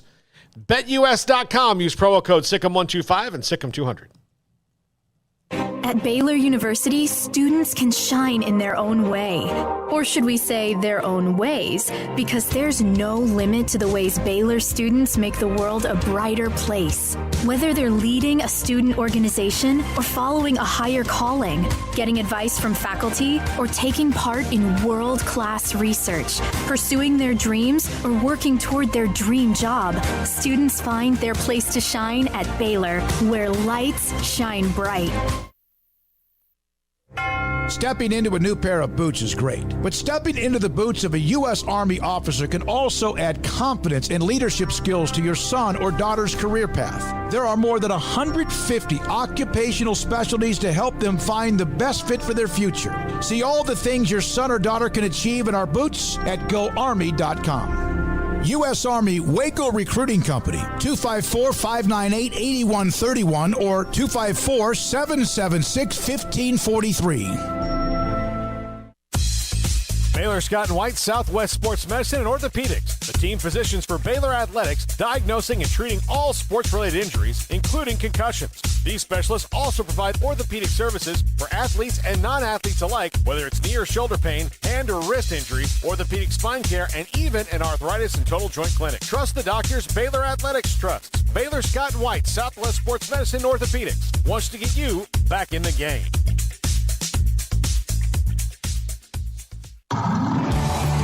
It's time to fire up the grill, heat up the oven, or get that deep fryer going to enjoy the top quality products at Waco Custom Marketplace. Order 30-pound sacks of live crawfish by 6 on Wednesday. Pick up on Friday afternoon after 2 or Saturday. Enjoy the weekend. 30-pound sacks of live crawfish available right now for $4.25 a pound. Find all the crawfish boil ingredients you need, including red beef potatoes, sausage, corn cobettes, and Louisiana boil seasoning. Make your order for live crawfish by Wednesday at 6. Pick up on Friday after 2 or all day Saturday, and enjoy the weekend. Waco Custom Marketplace, your home for fresh baked kolache, cinnamon rolls every day. Butcher shop to cut your steaks the way you want. Fresh seafood, summer sausage, boudin, house cured and smoked bacon, spices, seasoning, soup mixes, and more, and weekly gift boxes for any occasion. Waco Custom Marketplace, 425 Lake Air Drive in Waco, or WacoCustomMarketplace.com.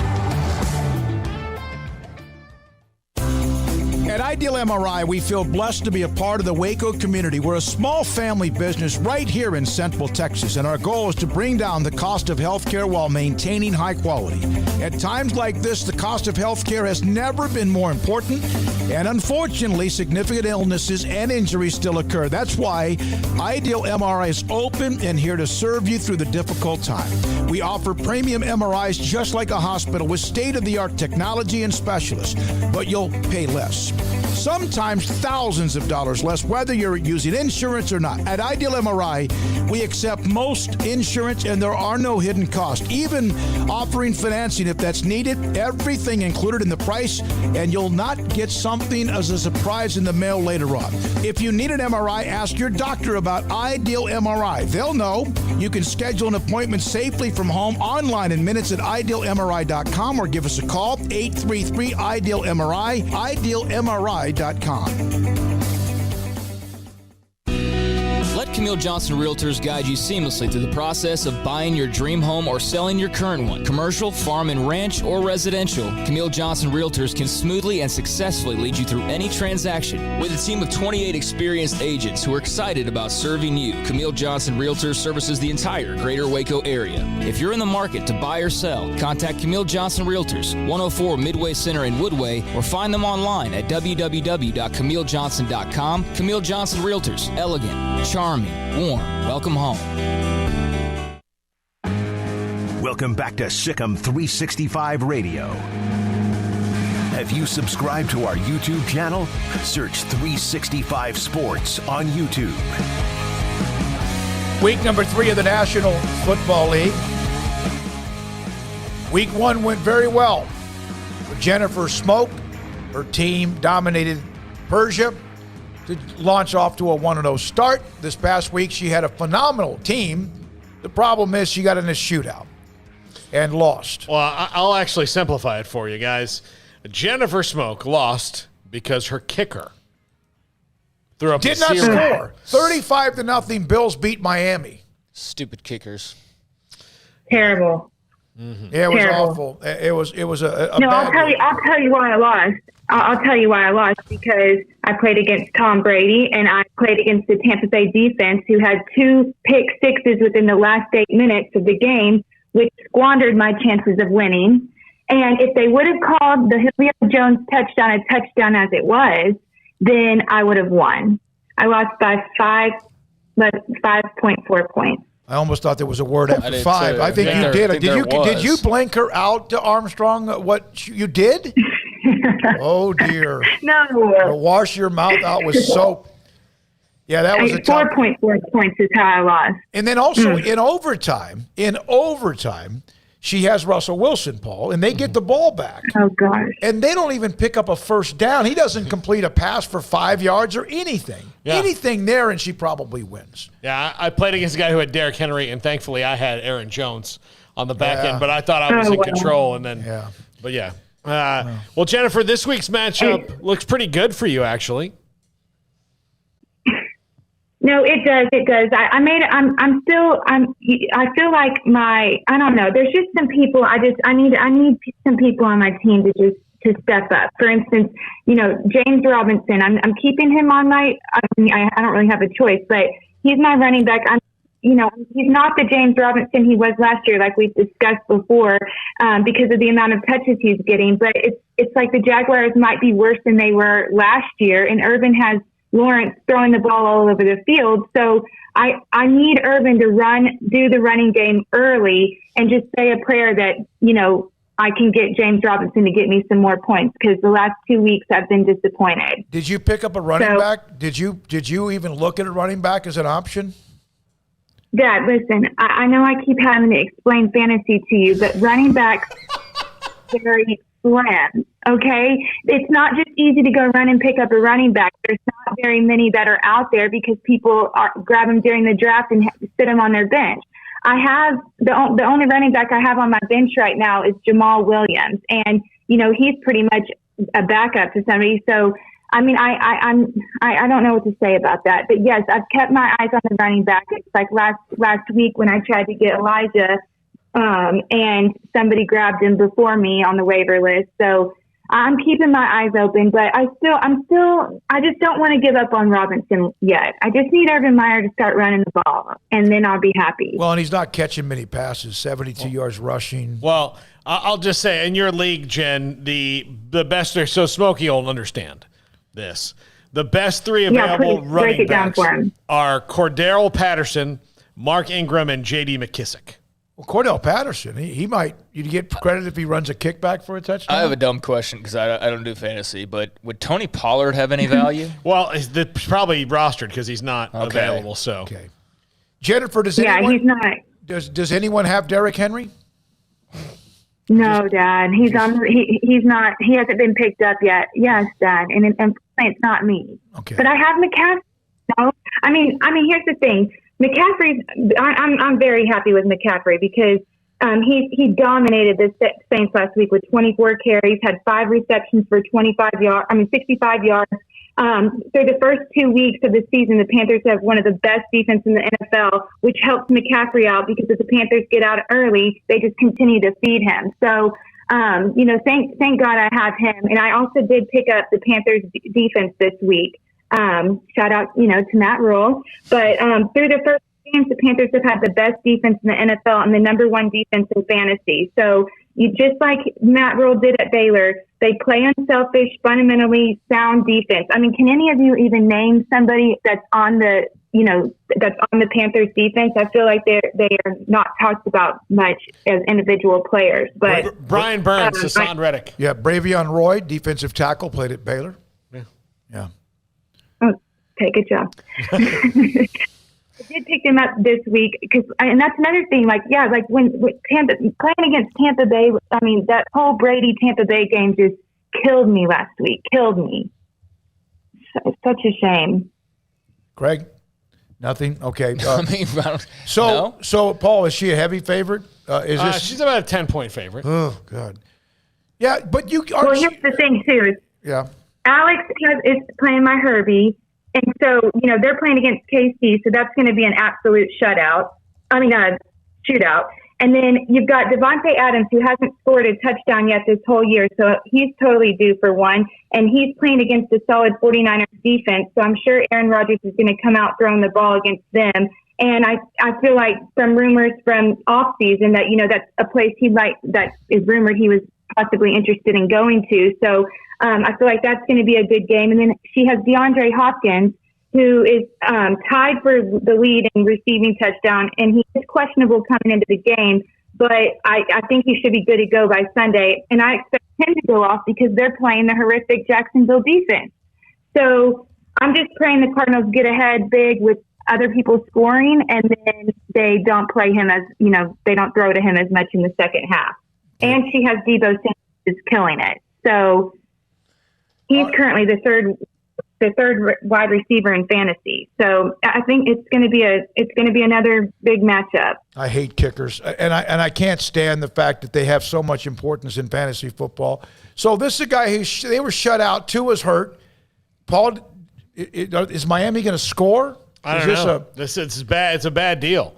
It's a bad deal for Miami. Oh, well, I dropped him. Oh, okay. I dropped Jason. So that's the end of his career on my team. He's gone. Yeah, she picked up a new kicker.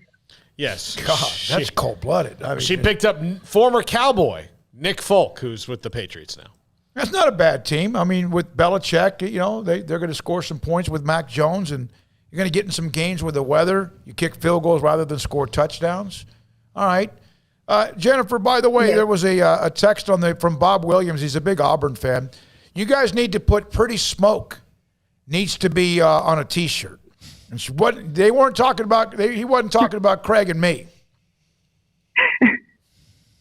Thank you. That's hilarious. I mean, thanks. I'll speak for her. Thank you. Yes. Yeah, Jennifer, thank you. Yeah.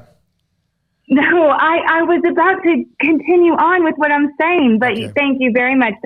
Very sweet. Okay. And he's also the same one that says he wants to turn off our show during NFL segments, and so how can he even know you exist? Jennifer, were you happy with Julio Jones last week?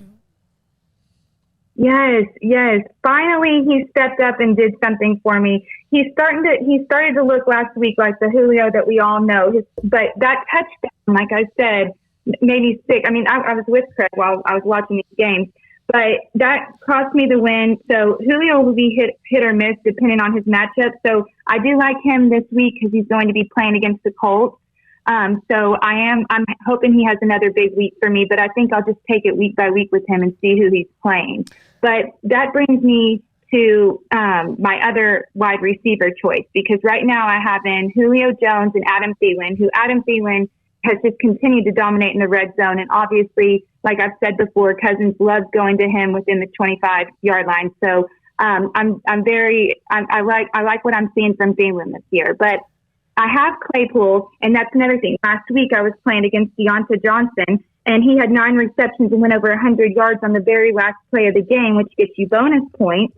So, but then he injured himself on that play. He could injure himself earlier. So I think that if he's playing again, I don't think I should have Claypool in. And in that case, I'll probably put in Sterling Shepard, who's on my bench.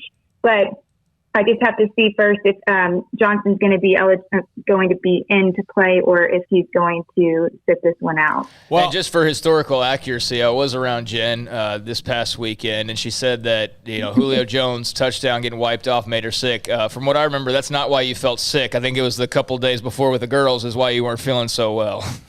Stop. Just a little hungover on Sunday. Just a little hungover. Oh.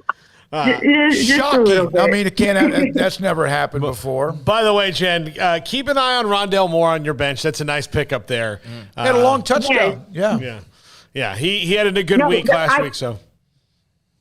No, exactly. That's why I picked him up. I feel like he's become the number 2 wide receiver in Arizona and might be their number 1 deep target threat. So obviously I know people like Christian Kirk and AJ Green are awesome receivers, but I really do like what I've seen from Rondell Moore so far. And I also think he could be a likely candidate to possibly be like an NFL's Offensive Rookie of the Year. And so I am keeping my eye on him, and I hope he continues to progress too, because I might need to start playing him over some of these other people on my team. Here's when we find out about Jennifer and Craig. Who did you guys? Were you happy with the Oklahoma-Nebraska score? I was. Yes, I was fine with it. So bad for you. I got a text from Jennifer that said, "Your Huskers played so hard." Well, that's where it is now. It's like, what? I mean, I was one thinking that Scott Frost might get left on the tarmac after that game. So the fact that they played as well as they did, I think was a win in some ways. Your Huskers played so hard. That's always when you suck. Yeah. When somebody played so hard, no, they played hard. They did, and they looked like they were having fun. I was like,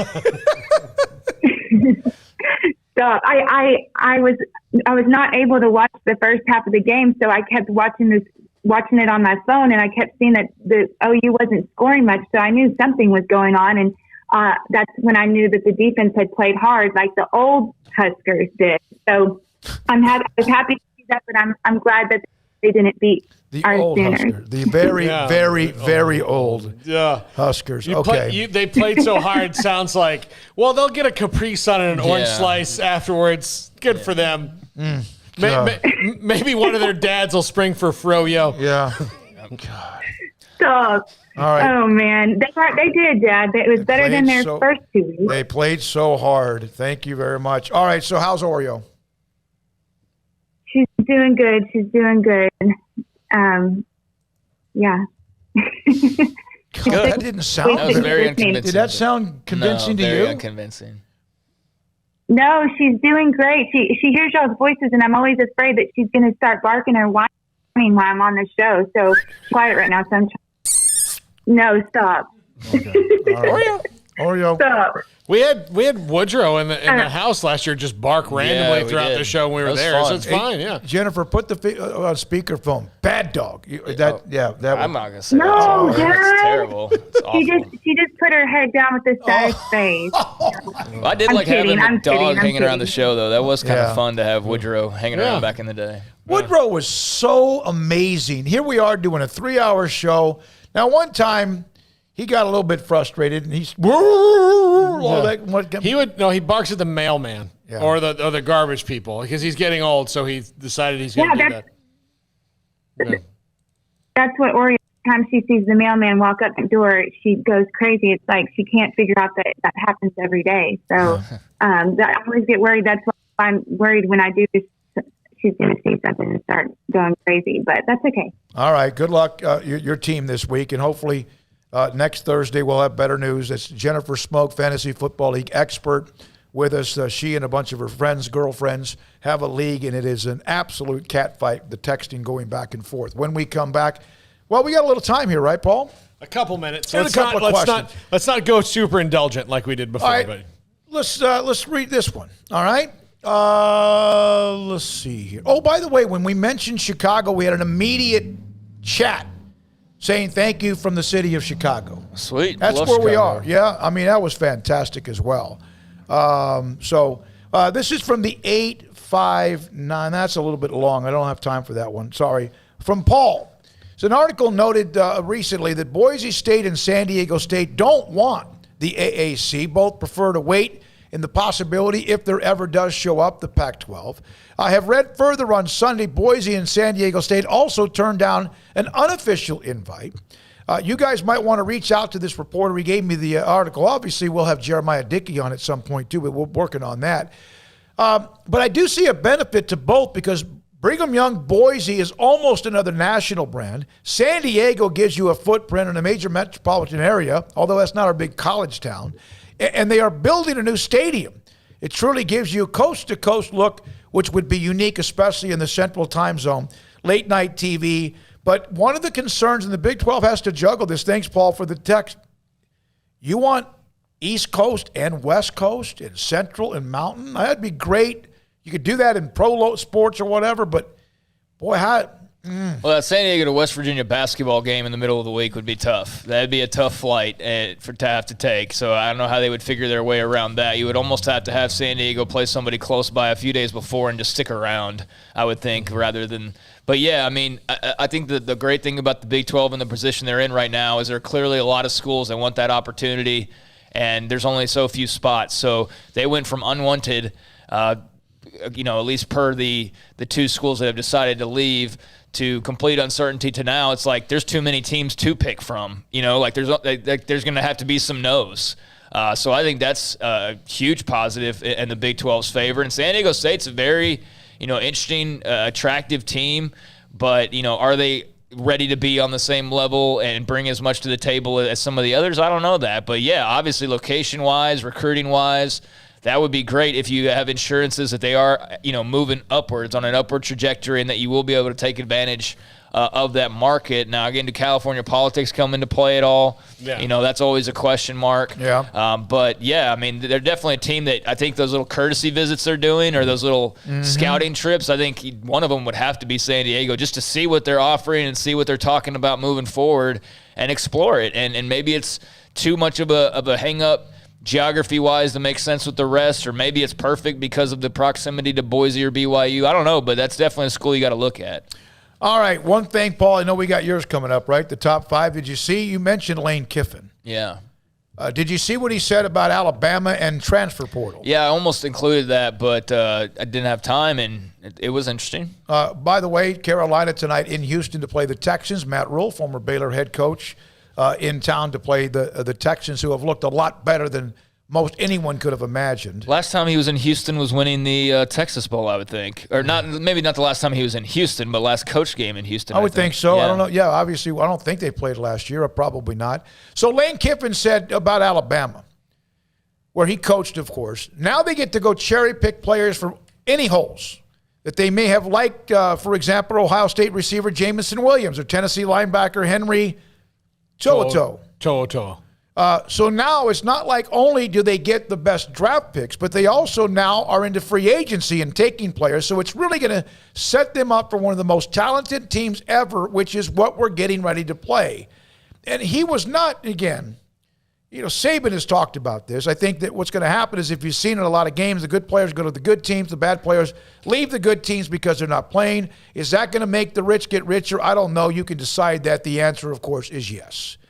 But yeah, imagine you get what you want, 15 to 20 guys a year, and then on top of that, okay, here's like Oklahoma with the transfers they've had.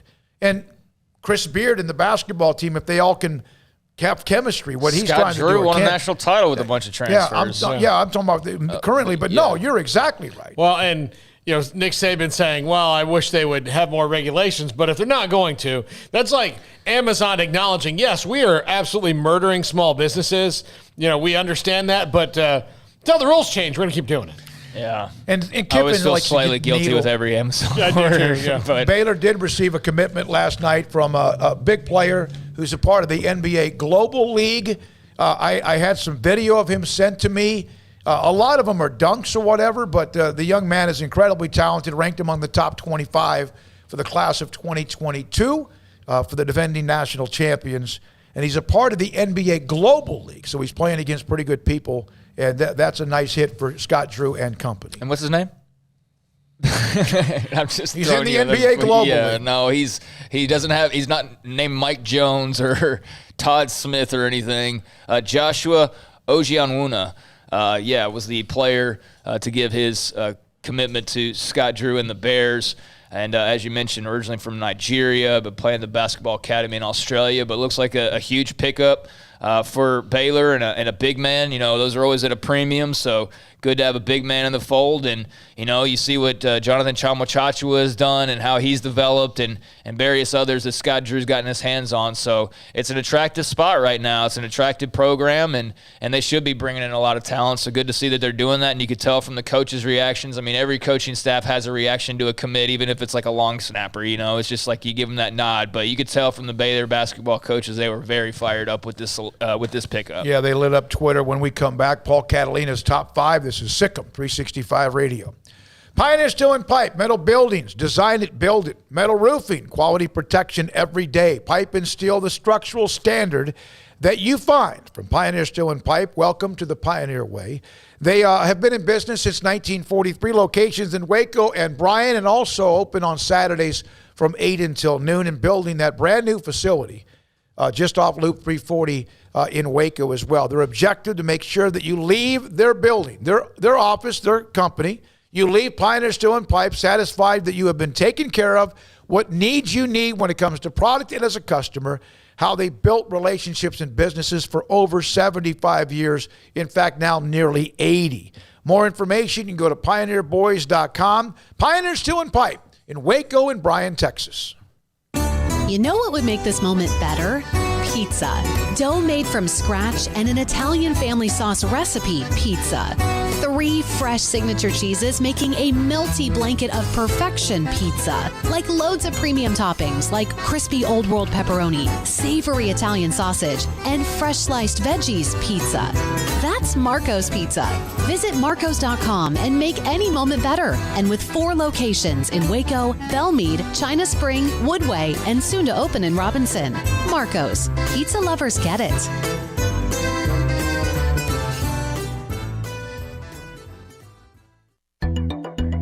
It takes time to reach goals. It's a truth that applies to more than sports. It goes for your financial goals as well. You work hard for your money, and you deserve an investment strategy that lines up with your game plan. And Tom Albers, your Edward Jones financial advisor, can help. If your financial investments aren't putting forth the effort you desire, stop by today for a financial review. Tom Albers, 4301 Lakeshore Drive, 254-776-7605. Edward Jones, member SIPC.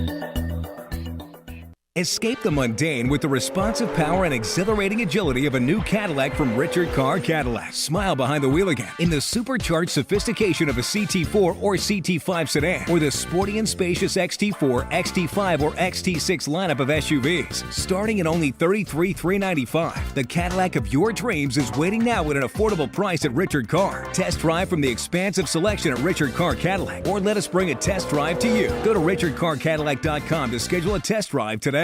It's football season. Sports bettors and BetUS.com has your NFL and college football live betting lines up for their 27th year. Why BetUS.com? Well, they're the 3-decade leader, and you can join now for a 125% bonus on promo code SICK'EM125 with cash, or a 200% bonus on crypto with SICK'EM200. The 3-decade leader with action on every sport across the world. We can pretty much guarantee that they've got your game at BetUS.com. Use promo code SICK'EM125 or SICK'EM200. With so many companies and policies out there, it gets so confusing shopping for insurance, and I never know if I'm getting the policy that's right for me. Luckily, I met the team at the Niche Group Insurance Agency. With the Niche Group, you can go to one company and get access to coverage options from many insurance carriers, and you get to speak to a real person about your specific coverage needs. With the Niche Group, I know I'm getting the right coverage at the right price. If you need insurance, talk to the experts at the Niche Group at 1-800-258-8302.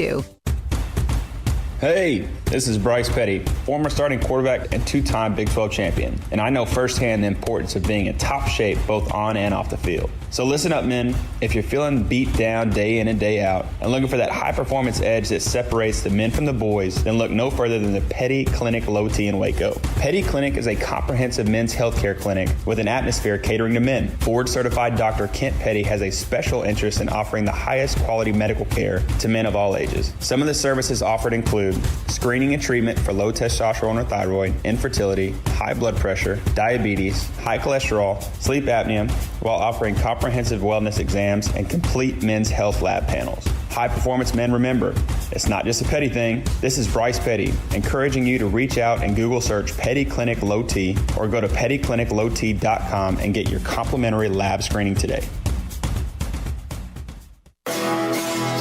This is Paul Catalina's Top 5 at 555. Brought to you by Champion Salon and Barber, 2 locations here in Waco, one in Woodway, one just downtown from us on Austin Avenue, stone's throw from where we are right now. Get yourself looking sharp. By the way, I think this looks great today. Thank you. Appreciate that. All right, top 5 best games of the weekend. Number 5, Baylor and Iowa State. A lot of places in the country? In the country. And I'm going to defend this. This is 2 teams that are going to knock the hell out of each other up front. They're going to run the ball. It's going to be kind of an old school game, and it's going to be a lot closer than any one of us would have thought a month ago. I think it's going to be a fantastic game. I hope you're right. They have played some good ones. Even last year when Baylor was terrible, it went into Ames. It seemed to have that thing and just kind of ran out of gas. They threw a pick near the end zone at the very end of the game is what happened. Charlie Brewer threw a pick as they were about the 14-yard line, down a score, and that was that. But yeah, they've had some tussles here recently. I mean, some true bad blood. Even going back to Greg Roberts swinging on David Montgomery. Yeah, swinging on David Montgomery. And how about Corey Coleman running a kickback when it was 64-7? What else is he supposed to do? Iowa State fans are going to start crying about that again. You know, that was already a thing that I saw them drag on for years after the fact. I went back and actually watched that. To your point, what was he supposed to do? It was so huge hole, opened up the sides of this You would have thought some Iowa State fans wanted him to knee it, and maybe he could have. I would have been pissed off if I was a fan. He was 2 years from being, a Biletnikoff winner. He was just a young receiver back then who was returning the kickoff, and he ran it back because Iowa State was sorry. But, yeah, I mean, this game, I think it's going to be nasty. I think it's going to be physical. I think a lot will depend, obviously, on the quarterbacks. Is Brock Purdy, the stat guy that he was last week, or is he the very shaky player that he was in the first couple of weeks? And Gary Bohannon's been very solid, but he has not faced anything close to Iowa State. No, absolutely not. Number 4, West Virginia at Oklahoma. This is a game for both teams that's a big measuring stick of where you are. And for West Virginia really has nothing to lose here because, again, they're the team that will play for the upset. But Oklahoma's got to show that they're really Oklahoma. I mean, they got to do it soon. Yeah, I mean, they're gonna have. I mean, they're gonna out talent just some people, and they'll be able to skate by some people. And I think West Virginia could be one of those teams potentially. I do think the Mountaineers should give them a tough fight. This is a week where Spencer Rattler has to actually play like a Heisman contender, and he has not to this point against West Virginia's defense. He's gonna have to do that. I think they can probably have some success on offense. My whole thing with this game is I just don't trust Jarrett Doege. I just don't think he's a good quarterback. He's not a difference maker. I wouldn't be surprised if we see some Garrett Green potentially if things aren't going well. But if Doege gets off to a nice start, then it could get really interesting. But I lean Oklahoma here. They're almost a 3-touchdown favorite. Yeah, I mean, they're clearly the better. Doege's the negative for me with West Virginia. Love the defense. Think they've got good skill guys. Letty Brown had a big game last week, but Doege is very hot and cold. Yeah. Number 3, Clemson and NC State. Clemson needs to score 3 touchdowns in a game and badly. You made that sound like they can't. But again, they are really against the 2 teams that they've played that are in the FBS level. They've scored 3 points and 14 points. And at the end of the Georgia Tech game, a team that is very, very average, they had to keep them out of the end zone at the end to tie the game. So Clemson has shown a lot of holes this year, and mostly on offense. Their defense is still pretty much Clemson's defense. Is this a division game? It should be, right? Yeah. Okay. And so NC State now, while they're not going to blow anybody's skirt up most of the time, they can they could put up 4 touchdowns in this game, and then Clemson's going to be like, well, what are we going to do? They lost at Mississippi State. They scored just 10. They've blown out USF and then also Furman. So, yeah. We don't really know who they are, but I think this is going to be really interesting. Yeah, I mean, NC State's a solid team. I think this game's all about Clemson and what they look like. I mean, if they look like they have the last, few games, then NC State could be right in the mix. But if maybe they flip a switch, then we start to see that Clemson run that we're all kind of expecting. Although, maybe that doesn't come this year. I mean, they do have plenty of question marks, and something's just a little bit off. Yeah. Number 2, Notre Dame versus Wisconsin. I think this is the game where we see how physical Notre Dame can really be, because Wisconsin, we heard from Mike Heller earlier, going to muscle them up a little bit. But Wisconsin also cannot let Notre Dame go on any kind of offensive run. And Notre Dame doesn't have what you call a super prolific offense, but they can get up 17 on you in a hurry if you make mistakes. Yeah, this could end up being 14-11 or something like that too. Good. Yeah, I suppose so. I lean Notre Dame here.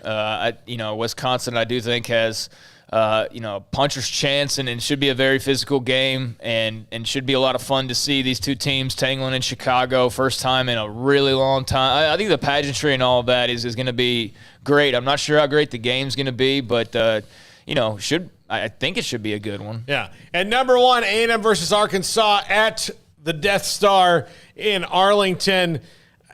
A&M, I'm curious to see if Zach Calzada in his first SEC matchup can get it going, is more comfortable. I'm sure he'll be more comfortable each week. He wasn't ready against Colorado, was more ready last week. Jimbo said his team's playing very average right now, but this Aggie team is run much like it was in its most successful times by the defense.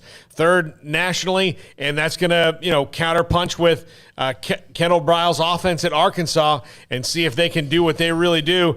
And even when Arkansas wasn't, the darling of, oh my gosh, this team might be good, A&M and Arkansas played some really knockdown, drag-out, back and forth, ridiculous games. Yeah. And if not for some really bad coaching on Arkansas's part for a couple of years, they probably win a couple of these games. I was stunned how they found one way after another, almost what seemed like 4 to 5 years in a row to just blank the bed with the lead and even the ball. and they did. No, this should be a great game. A&M's defense versus Kendall Browse and the Arkansas offense. I think KJ Jefferson obviously becomes a very important factor here and how clean he can be with the football for the Razorbacks. But that's another game that I expect to be highly physical, knockdown, drag out. But I go A&M here. Although, Arkansas, if they beat A&M, you got wins over Texas and A&M at this point. I mean, what a start to the year that would be. And just to be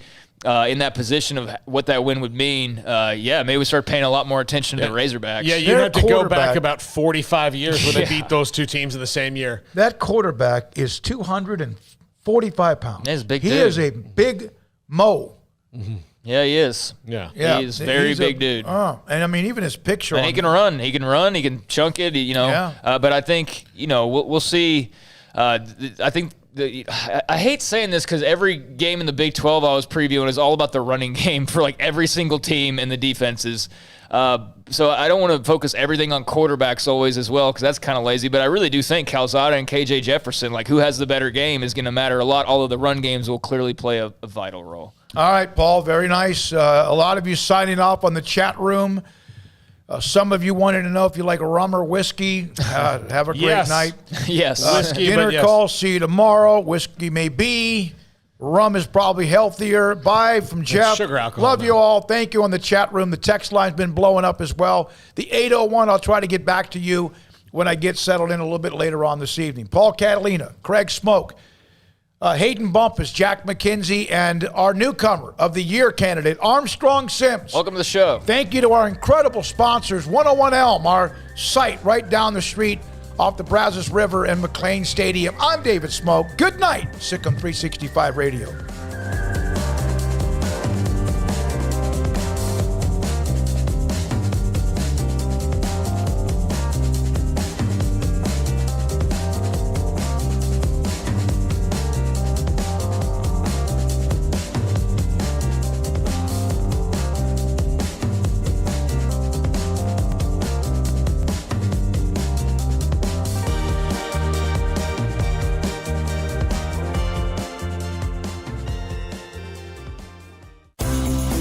Ideal MRI is a small family business right here in Central Texas. We're open to support you while lowering the cost of healthcare bills.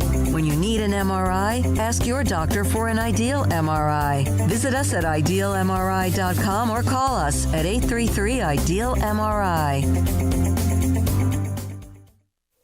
Stepping into the boots of a U.S. Army officer can add confidence and leadership skills to your son or daughter's career path. See all the things they can achieve in our boots at GoArmy.com. U.S. Army Waco Recruiting Company, 254-598-8131 or 254-776-1543. After my first car accident, I feared the biggest damage would be to my wallet.